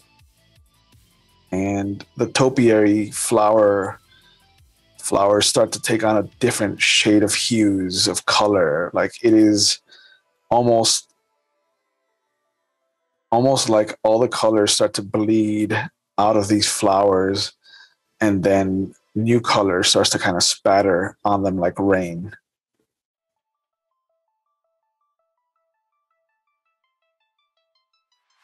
So Alistair has clearly been drugged, or is under some sort of effect of something. Mm-hmm. So he is still going to try and stumble towards this guy. Still, I mean, I imagine now I can't imagine how this looks on the outside. But he is absolutely going to still try and ask this guy if he has seen Mr. Birmingham. You take a step towards him, and it feels like he just suddenly shoots a yard away from you. You take another step towards him, and he shoots another 4 yards away. And as you start to step closer towards him, he starts to kind of feel further and further away. To Anita and John, it looks like Alistair is just kind of leaning more and more towards him. Just with the intent to get in close to him. But he's just kind of, at this point, he is almost leaning like Michael Jackson in Smooth Criminal. Just full on 45 degrees. And people are like starting to look at him and question him. And after a moment, he falls. Gravity takes hold. John is going to make his way over and make a show of trying to help him up. And he does have 2 points of paradox. Oh, Christmas. Yeah. As you walk into this man's radius of influence, your form, your very pattern starts to scream out in pain, and you can soak 2 points of bashing damage as the paradox bleeds out from some of the available orifices that you have. Anita can see the pattern being reworked, especially because you have life. You can actually see the paradox bleeding out, repurposing itself, restructuring the skin, and just kind of doing some real nasty things to him. For soaking, by the way, it's just your stamina. Okay. And you just need to get 2 successes. You have 3 dice. That's a good. Can I willpower that if I need to? Sure. What's the difficulty? 6. 6, 2 successes, you said? Mm-hmm. I got him. 10 and a 6. Okay. So it is painful. And it is pain that you've never dealt with before, even having survived Vietnam. This is much, much more aggressive than a bullet wound. But you manage to get into the sphere of influence, and you start to see the same thing. The topiaries are bleeding their color away and then getting hit with some rain. Invisible color rain is just myriad of colors start to kind of hit the white of the blank canvas of flowers.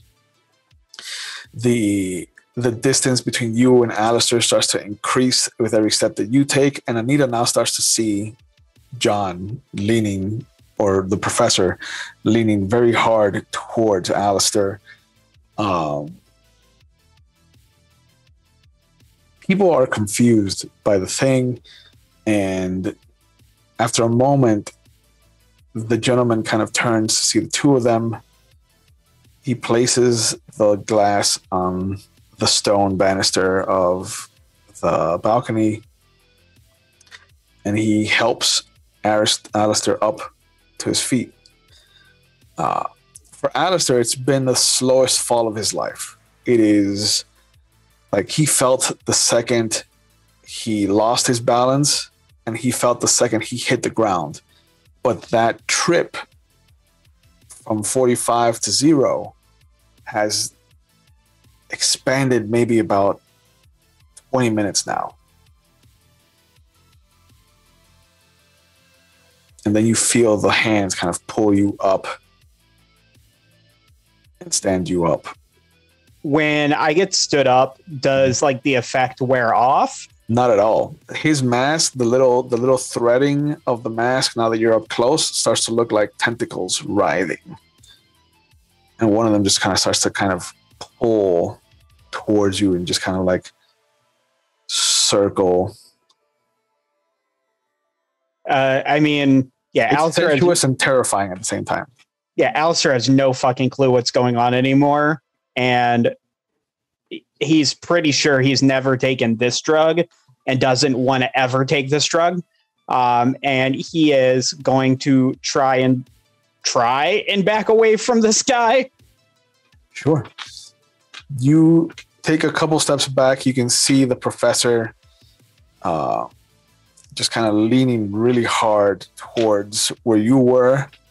And as this guy kind of starts to step with you, what is Anita doing? Considering Anita is watching some shit happen that she definitely doesn't want to go down, experience firsthand from what she can tell from her vantage point. she's kind of like shuffling for a second, like doing the shit dance. She's going to. I'm trying to think about like the layout of this place and if there's anything I have access to that I can do what I'm thinking about doing. So right now you're on the lowest level. Yeah. There are 2 levels above you, kind of staggered out, like a long staircase of just balconies, 2 balconies.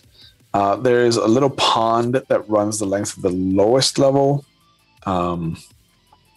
There's no pond on the second level. There's just little kind of trellises for different roses that are growing. Okay. I think I know what I'm going to try and do. Okay. So Anita is actually going to... She's going to... Using forces, what I want to do is I want to make the pond have kind of like an explosion of water upwards and using wind to make a boom so it sounds like a bomb has gone off. Oh. So that I can just that's my plan. Sure.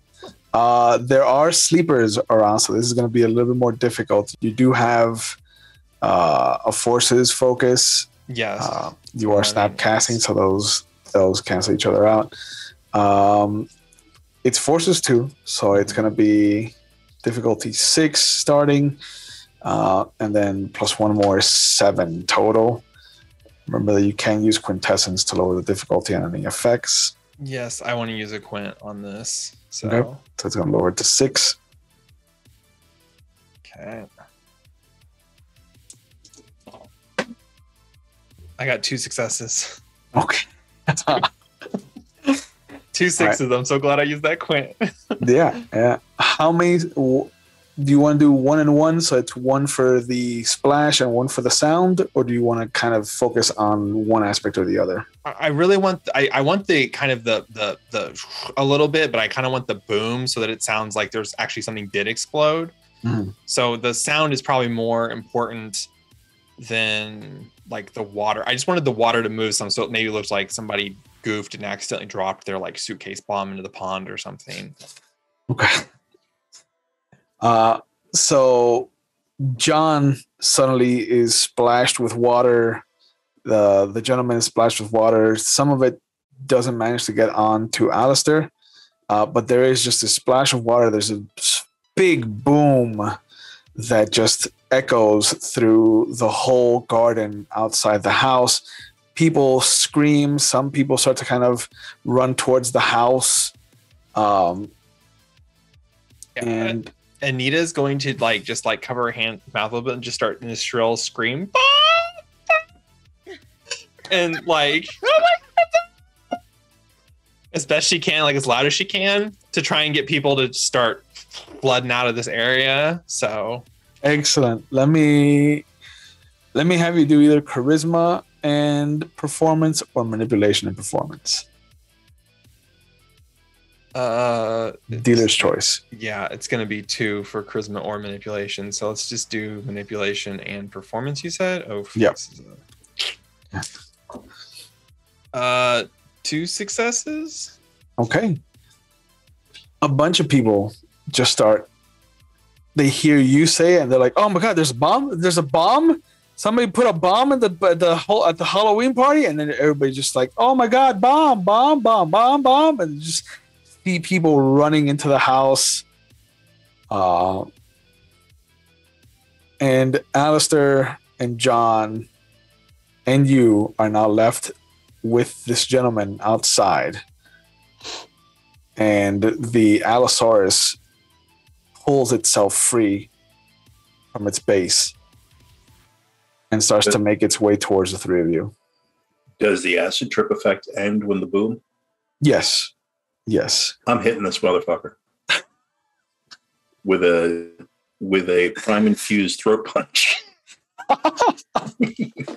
Well, let's roll initiative to see who gets to act first. Okay. And that's a simple roll. It's just one die, and then you add whatever your dexterity and your wits total is. Oh no, I rolled low. That's 8 for me.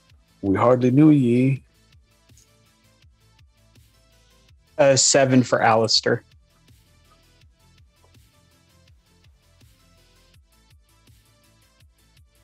And for Miss Maple.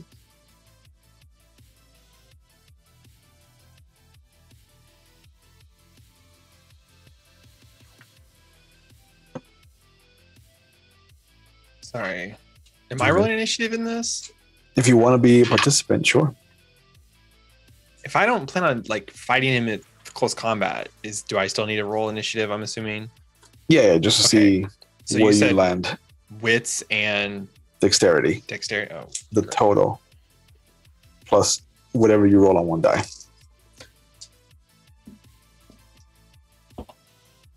5 plus 5, 10 Okay. in total. Okay.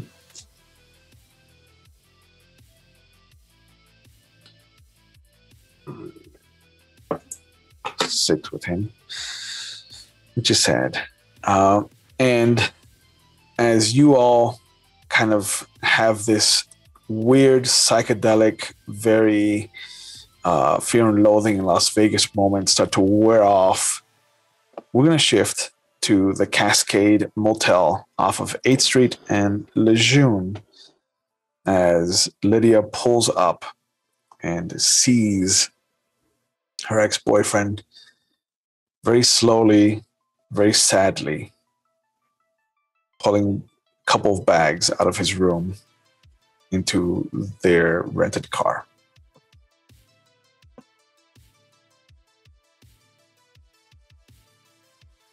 Eric. A little bit of a startle happens and he sees you and he's like, oh, it's you. Sorry to disappoint. Yeah. It's not the first time.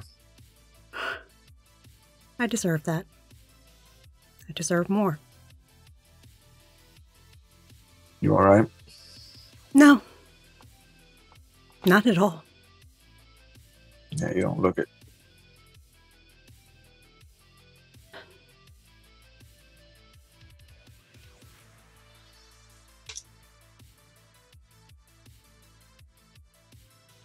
You want a soda? There's No. a machine over there.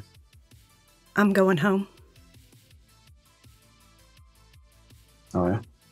Yeah. Mama's sick. Oh shit, I didn't know that. And Bobby, well, he tried to downplay it, of course, because, well, Bobby will try to protect me from all the ills of the world if he can. Yeah. He's the reason I knew you were here. With Mel. I told him not to say anything. And when I saw the news report, not even 24 hours after he told me, I came to the coroner's office to see if, well, I was scared to death that you were dead too. And they just hadn't reported it. I want you to know I didn't come here because of you. This was a vacation spot and I just want to do something nice for Mel. I know. Bobby told me that you seemed happy, and I was happy for you. Took a while to get there. Shit, I don't even think I was completely there, but I was making good distance. Now, I'm back at fucking square one.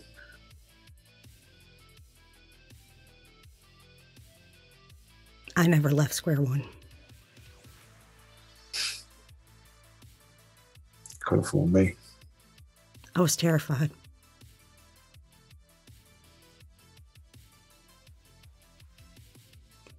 You were all I ever knew, and I was overwhelmed.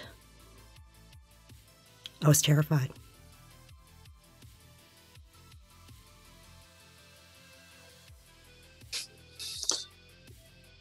propose Valentine's Day. Showed Bobby the ring and everything.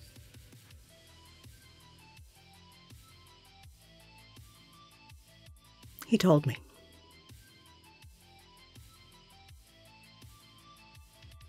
That's why I left. Got to see the world, so you got out. Made something of yourself. Yeah, I've made a mess of myself. But I know what's important and I'm going home.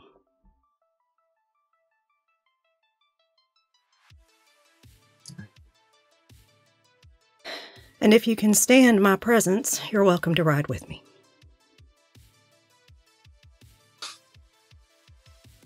Because I don't think you should be alone. I don't think I should be alone either. You gonna be all right with a sad mope of a man in your car?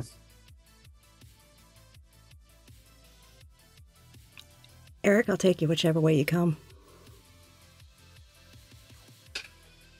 There's a joke there, but... You know me.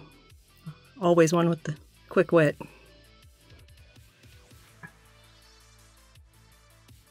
You should write a book of quotes. Maybe one day I will.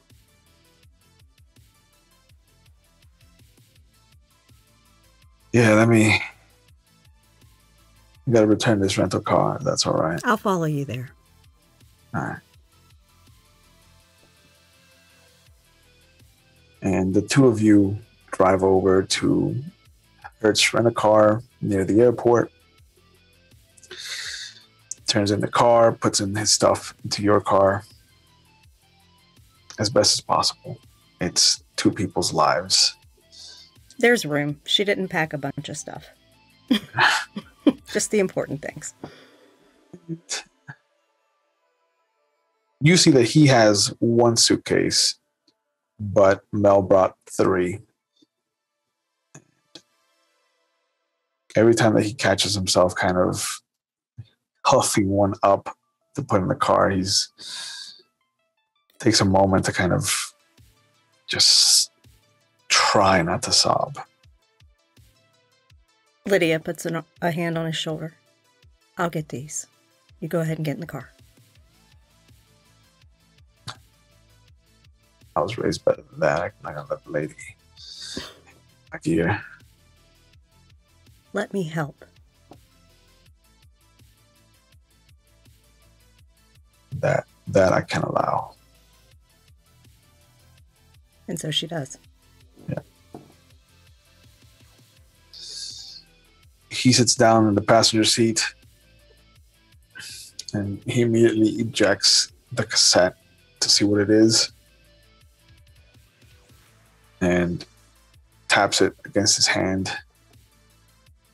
Still haven't changed. Oh, I have, but in some ways I haven't, and I hope those are the best ways. Puts the tape back in the deck. All right. Do you still drive like an asshole, or? Of course I do. Puts on his seatbelt and grabs onto the ocean. But that 12-hour drive is going to take us about 10 and a half. You watch. All right. Well, take us away, Captain Kirk. She does. And Lydia, along with her ex-boyfriend, manages to get out of the city before any dangerous bullshit descends on them. And we cut back to the said dangerous bullshit. And we get to start with Miss Maple with her initiative of 10. Yay. How do you want to handle this marauder? So she's going to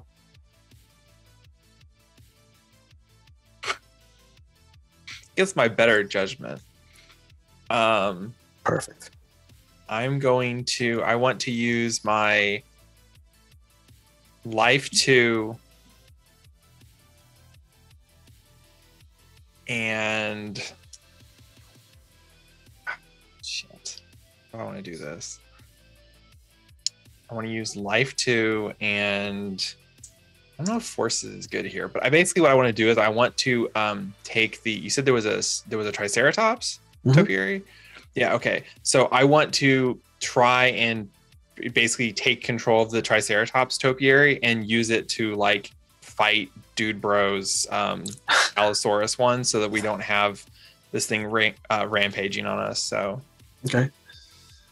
The topiary itself would have required matter to manipulate in such a way to move around. But because of life and forces, you could create a growth spurt. And so you can create a kind of outward growth so that it becomes a big nuisance or an obstacle to kind of get past. Okay. You could do that. Actually, I'll do one better. Instead of doing that, what I want to do is I'm going to use life and forces for the water for rapid growth. I'm basically going to have, because these things are in some sort of, are they like in a bed, or are they just on like concrete slabs, or what's going on? Yeah, there's a small circular dirt bed that has a kind of concrete ring around it. Okay, but is there other plants outside the ring, or is there other plants nearby? Oh yeah, there's a bunch of there's really cut grass that forms a path. There's these little stone squares that create this walkway. Okay, I'm going to pull the book out of the Bahari playbook then. I'm going to have the other plants start growing and basically act as like vines to wrap this thing, the one that he's controlling's legs. Actually, she's going to do it to that one first, and then she's going to have them spread out to the other ones. But she basically wants to lock them in place with her own plant creations so that they aren't obvious. Like the vines and stuff aren't super obvious. It's not like they're moving around and stuff. You just kind of slither across the ground and, you know. So. Do you want to take your time with this and accrue some successes, or do you want to just see what happens with a stat cast? Yeah, I want to take my time to think about it, make sure I'm like coaxing everything in so that it's not just, I don't want to snap cast it. So okay, how many rolls do you want to devote to this effect? So I have to get the number of successes equal to the rolls then? No. Just the number of rolls is how many times you're going to roll your arete to try and get as many successes as possible. Okay. And then you get to divvy up those successes on the effect itself. The strength of the vines, how long they're going to hold them. Okay. Things like that. I'm going to go for four of them then. 4 rolls? All right. Yeah. All right, so just so you're aware, you will need at least 1 success to devote to each topiary. Okay. To hold in place. And then you'll need 1 success. Well, you have Prime, don't you? I have Prime, and I have focuses for Prime and Life. So and forces. You won't need to devote any successes to permanence, to duration, because you can make it permanent with Prime if you infuse it. So that means that you need at least 3 successes, 1 per, to grab. And then every success you allocate to the vine strength will give you 2 dice to use to hold them in place. So I need to... I'm sorry, that's a lot of math. So I need to roll... I need to roll my arete 4 times, and then I need to allocate the dice and then do more rolling? No. I'm telling you the amount you need so that you can space out your rolls correctly. So you can. So do you think you can do that with 4? Go ahead and do it with 4. No, let's do it with 5. Just 5 rolls. So. You got it. So let me mark this down that you're going to be doing that for the next 5 rounds. That brings us to John.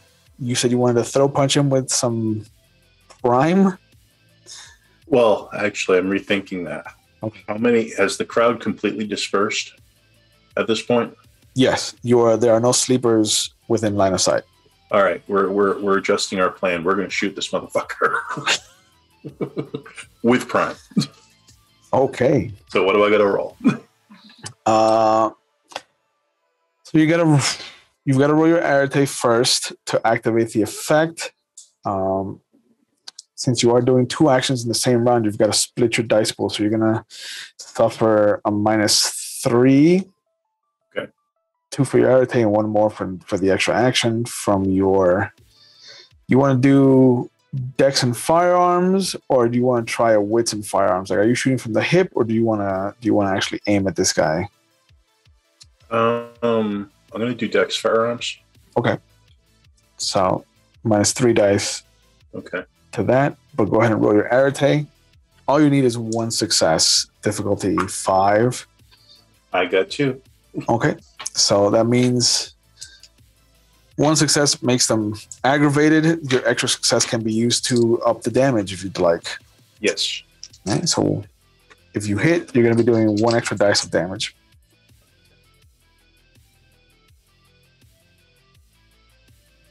And what was the difficulty on this? 6 to shoot him. 6. Okay. That is... I'm going to throw a willpower for an extra success. That's going to be 3 successes. Oh, hit him.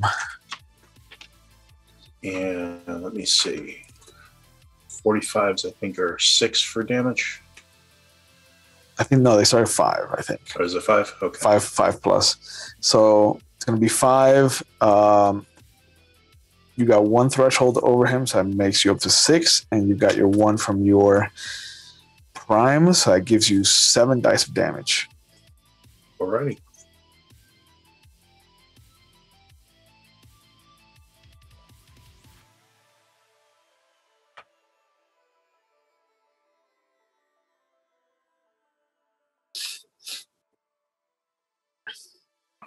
Do I get to roll those, or is it just 7 dice?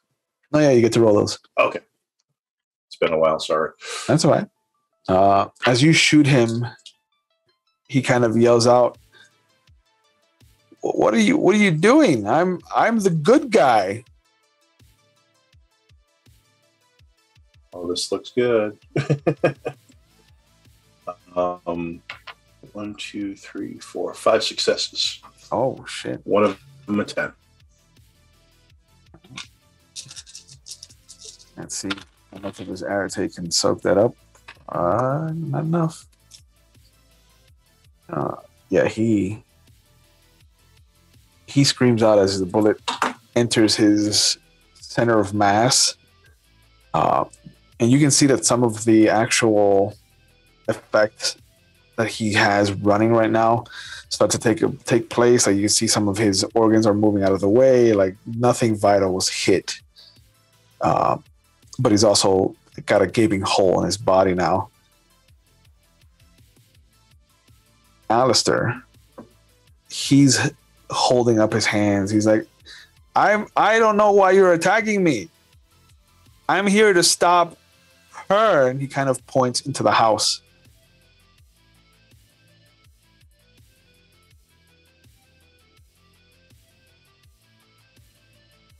Yeah, I'm going to use forces to make his clothing attract fire. Okay. And then that's more matter. I guess you can increase the static around him.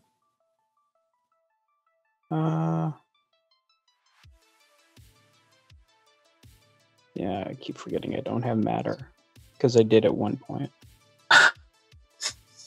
Balls.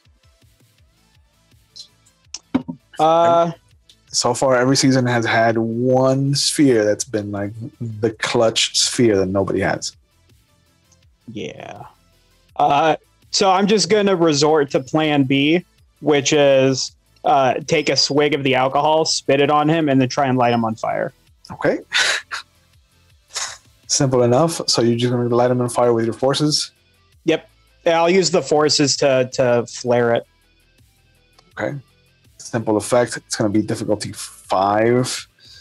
Do you want to prolong the cast, or do you want to just snap cast immediately after you spit on him? Say that again. I'm sorry. Do you want to prolong your casting so that you kind of let the alcohol sit on him as you accrue successes, or do you just want the snap cast of the fire? I wouldn't do it longer. I think 2, just to give it like a little bit of time, and then he would do it. Sure. So you'll be out for 2 rounds. Yeah. Okay. That brings us to him. He looks down at his bleeding hole, and he starts to freak out for a moment, and then you see him start to blend the light, almost like the Predator effect, and he starts to run towards the house.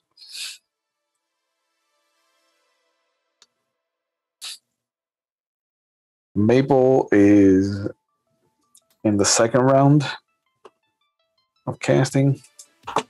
So it brings us to John.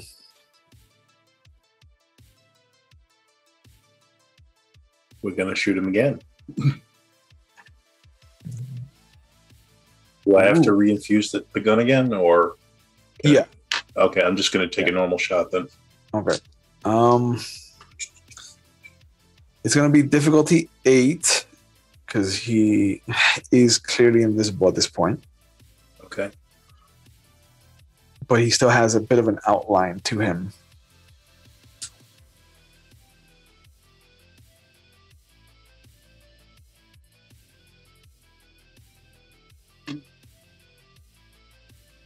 Three successes. Okay, you hit him.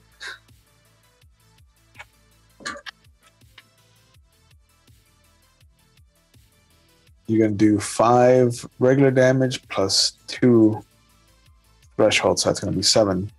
They're just not aggravated.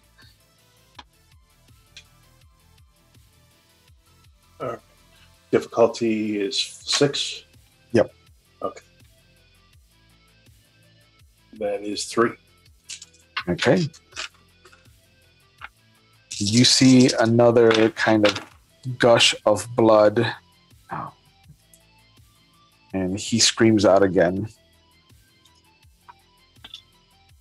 Stop shooting me! This is not how you make friends!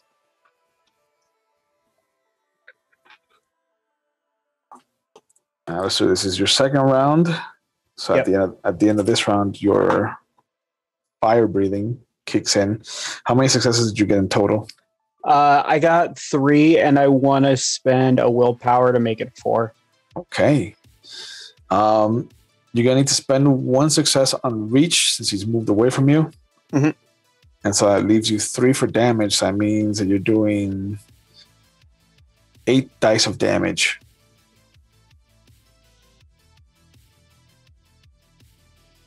And then for dice for damage, those are 10s as well.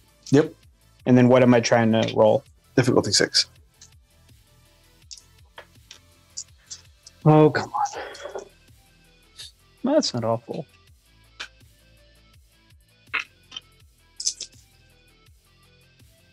So I got 6.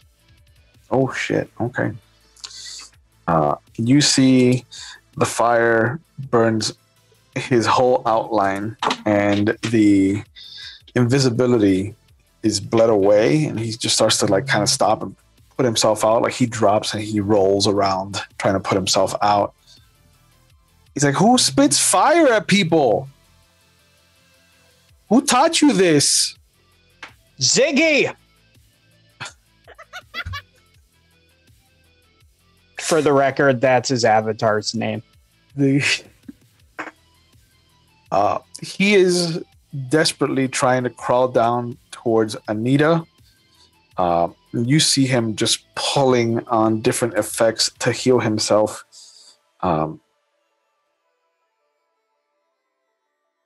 This is the 3rd round.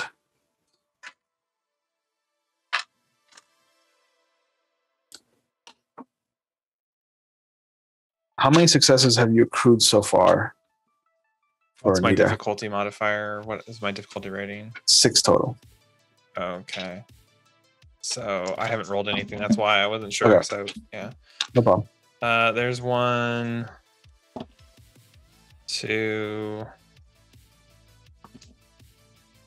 2 successes so far, apparently, because my dice are now rolling poorly. So. Okay. Do you want to continue holding this effect, or do you want to switch gears and let the 2 go off? I mean, if I can at least hold the fucking Allosaur in place for a second, that's better than nothing, I suppose. Yeah. So, yeah, he's already. I mean, if he's like real close to me, I don't want to just stand there and be like, "Yeah, come touch me." Yeah, come be my friend. Fuck it. I'm just gonna let this go because he's breaking my concentration, as it were. So. Yeah. Okay. So you use both your successes to kind of pull the vines up out of the ground, and they just clock down this Allosaurus, almost like the scene from Jurassic Park 2 where they bring the T-Rex over to the mainland. It's just pulled down, face down, ass up, called quotes. The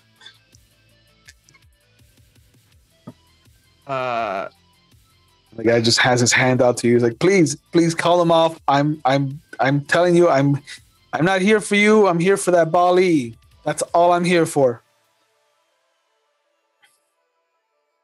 Yeah. Is there a roll I can roll kind of like to test for Believability? To see if he's lying or whatever? Sure. Because I'm trying to think of what that is. It's like what, perception and you could do perception, expression, perception, streetwise, perception, investigation. Any of those could work. I could see you making a case for. Okay. Can't use my occult? No. Okay. Yeah, I'll just use perception and occult will come when you try to figure out what a Bali is. Yeah, and investigation then. So what's my difficulty? We'll say 6. 6 successes. He is not lying, as far as you can tell. He definitely did not come after you, and he is definitely after whatever this thing is. Okay. Sorry, does this have exploding 10s? Because I rolled a 10. Do you have something at a 4 or higher that you could have put a specialty in? No, never mind. I mean, yeah, perception. My perception's at 4, yeah. Yeah, so you could re-roll 10 if you wanted to. That's fine. Anita's just going to, guys, stop. I don't think he's lying to us. She's also, as she says that, she's also going to look at this guy and she's like, don't do that fucking whatever that was you did to them up there. He looks at you with these sad puppy dog eyes and he crawls closer to you, and then everything starts to melt away. Motherfucker. And you hear Afternoon Delight start playing out of nowhere, and it sounds like it's coming from the Triceratops next to you. Some of the statues in the fountain start to look like they're singing too. And he's like, I can't control it. It's just who I am. Okay. Then don't come any closer. To you, it seems like you've asked him to stop moving towards you. To everybody else, it just looks like Anita has put her hands up and is slowly swaying to some unknown music.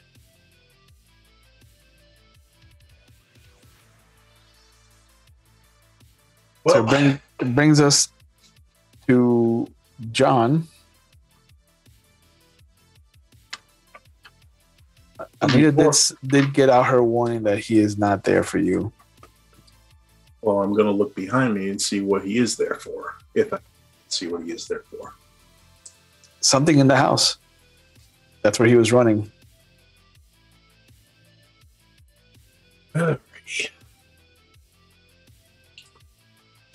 going to make a little entropy roll and see if fate favors us and I can pick up the trail. Okay. It's going to be difficulty 5. I'm going to throw willpower, so that's 2 successes. Okay. There's a moment where you kind of look towards the house. You look back towards Anita, who is in some thrall right now. And in the second story window, you see a sudden spatter of blood just kind of arc upwards, almost like an old-fashioned samurai movie. And you see somebody kind of falling backwards, holding their neck. And then you see this monstrous creature of almost 7 feet in height, easily towering over their victim, just kind of grab them and bring them in and start draining them like a vampire. And that's when you hear some of the screams inside the house, and everybody starts to run back outside. Chief among them, you notice the house is suddenly lit up in these runes. They're very esoteric. A good hermetic mage would have recognized some of them.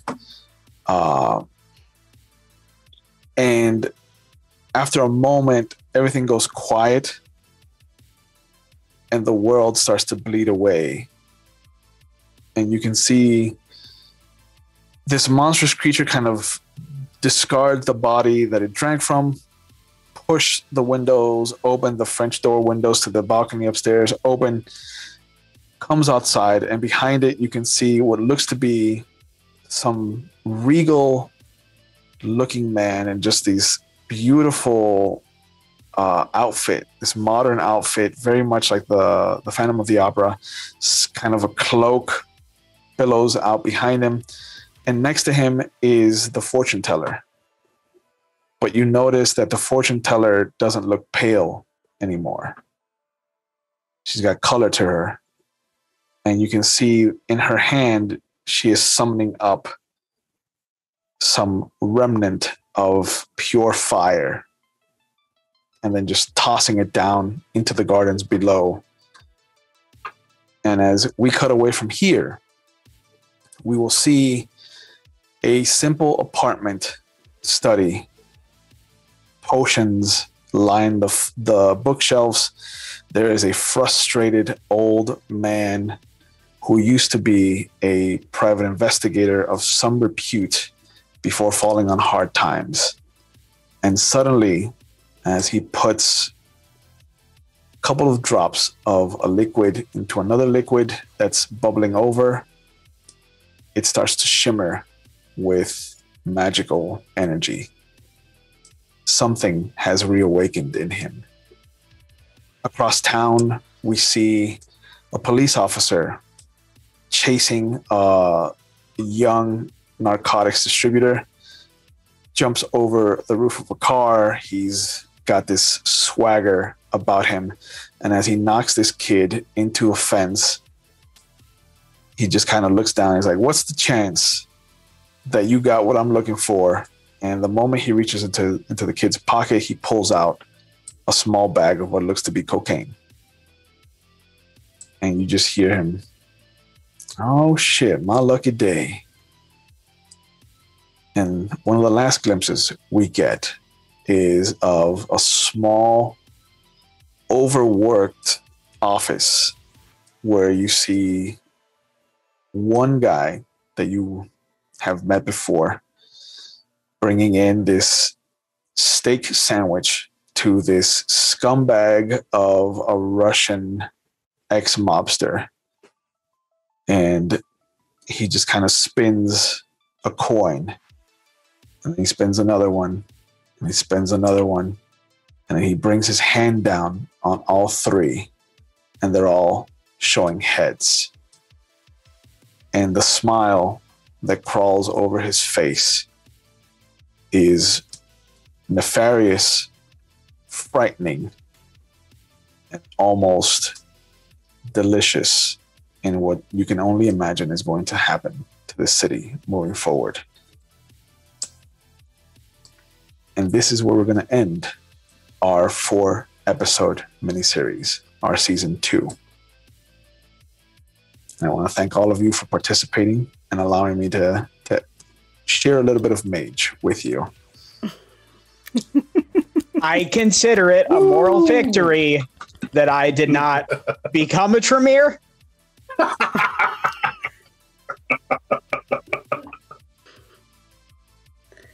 Oh, anything else can happen to me at this point. I've won.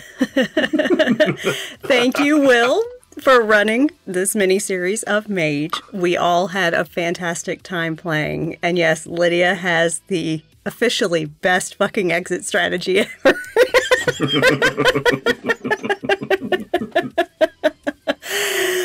Woo, yeah.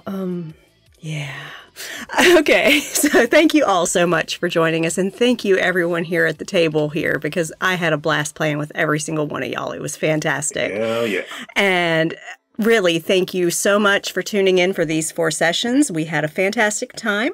If you enjoyed this content, make sure you join us on Discord. You can talk to us about the game in Discord. Also, if you really enjoy what we're doing, you can subscribe to our channel. Give us a follow. Those are free. You can subscribe, and if you have Amazon Prime, you get 1 free subscription a month. You might consider giving it to us, because we produce lots of great tabletop roleplay stories here. And then if you'd like to check out the back episodes, if you're just catching this one and haven't caught the prior ones, or you want to check out the other games we run, go check out our YouTubes. We have one from McStabber Studios that has the bulk of our content, and then Haunted Chronicles that ended last night is actually up on their own YouTube.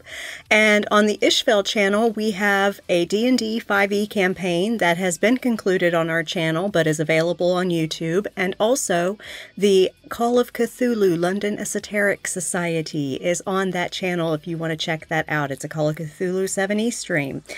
And coming up this week in our schedule, I'm going to get to other stuff in a minute, but since I'm talking about our streams, I want to talk about our schedule. Give me just a second. We have tomorrow night at 8 p.m. Eastern, the premiere of a new miniseries here on McStabber Studios. It is The Way Home for the Holidays. I will be running that game. Timber Brad will be one of my players. We have 3 other players that are going to be the first time sitting at my table. That's going to be fun. It's a story about lost souls trapped between life and death, basically in a form of purgatory called the wilderness. And they have to manage their needs and try to resolve their negative issues to make it home or back to life. Or, if they can't do that, they may succumb to despair and get stuck for eternity. So join us at 8 p.m. Eastern for the start of that 4-part miniseries tomorrow. And then coming up on Saturday, we have at 3 p.m. Eastern, Call of Cthulhu, London Esoteric Society with Tiss and her group of cult stuff loving investigators, including one of those players is in Twitch chat right now, Rev Ben Powers. Legit, I saw him on stream cough up a fish.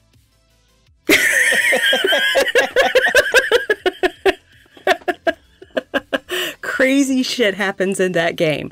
Then on Sunday, we have Windy City After Dark, 5 p.m. Eastern. We are over the mid-season hump of Season 4 in Windy City. The Coterie has been checking off a little checklist of kindred that need to pay for some consequences of actions. And yeah, the body count's starting to rack up. But they're basically presently going to be entering a hideout of a Nosferatu that has presumably captured their La Sombra coterie mate. So you'll want to tune in Sunday at 5 p.m. Eastern to see how they get their coterie mate back. And then, of course, that's actually it with Haunted Chronicles ending this past week up until next Wednesday for the second session of The Way Home. So we appreciate you tuning in for all the content that we provide. And through Sunday, we will actually still be streaming for Game Pink, raising money for charity. We've reached $1,255. Guys, this was way more than we anticipated. I mean, my first stream I ran last year, I raised $500 in one game. I figured, okay, for the month of October, let's try for 1,000. We blew that off in like a week and a half. I'm like, holy cow. So seriously, thank you everyone for contributions to this charity. It's amazing. You guys are putting your money towards really good work that will help people, and we really appreciate your generosity with that. Merch. If you want to get merch for some of our recurring games that we have on this channel, you want to check out our merch link. Friends, check out our friends that stream amazing content, one of which in that list is Ravnos Archon, our glorious storyteller here. He runs multiple games a week on his own channel, and he's a fantastic storyteller, guys. Really, go give him some love from the McStabbers, because he's absolutely fantastic. I will sit at his mage table any fucking day. But Lydia got the fuck out. Season 3. Season 3. I mean, she's going to have to come back eventually. She's still got a fucking, place there she's got to resolve. But yeah, so check out our friends. Give them some love from the McStabbers. Go give them follows. Check out their content. They're amazing. And then basically, that's the general spiel that we give. And then on top of that, we want you to take care of yourselves.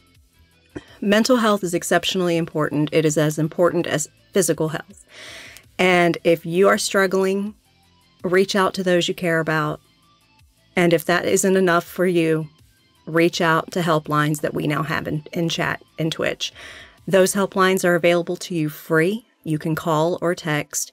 And even if you are outside of the US, we have a link for a website that will allow you to find helplines by your country, so you can find the resources available to you.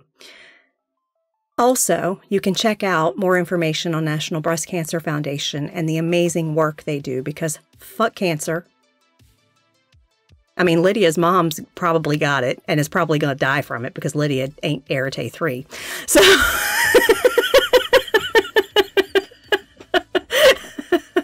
fuck cancer. Find out the work that they do. They do a great job providing support and basically coverage of gaps in care. So really, they do excellent stuff. Check them out. And last but not least, from the nicest mean nurse you'll ever meet and the meanest nice nurse you'll ever meet, get your shots. Get your damn shot. Get your shots. Get your COVID vaccines. Get your flu shots, because honestly, we are in the peak season where things start to spike, and hospitals are already struggling big time. They are already struggling big time. I actually read a story recently about someone not even having COVID, having pneumonia, and had to be intubated for like over a week because there was no ICU beds, and barely survived. So, and basically they had to call around to like 7 different hospitals to find a bed somewhere. Yeah. So it's really bad. Please, please, please go get your shots. And with that, I'm going to close out. And you guys, we love you all. Thank you so much for joining us, and do hang out with us in Discord after the stream. Bye-bye, everyone.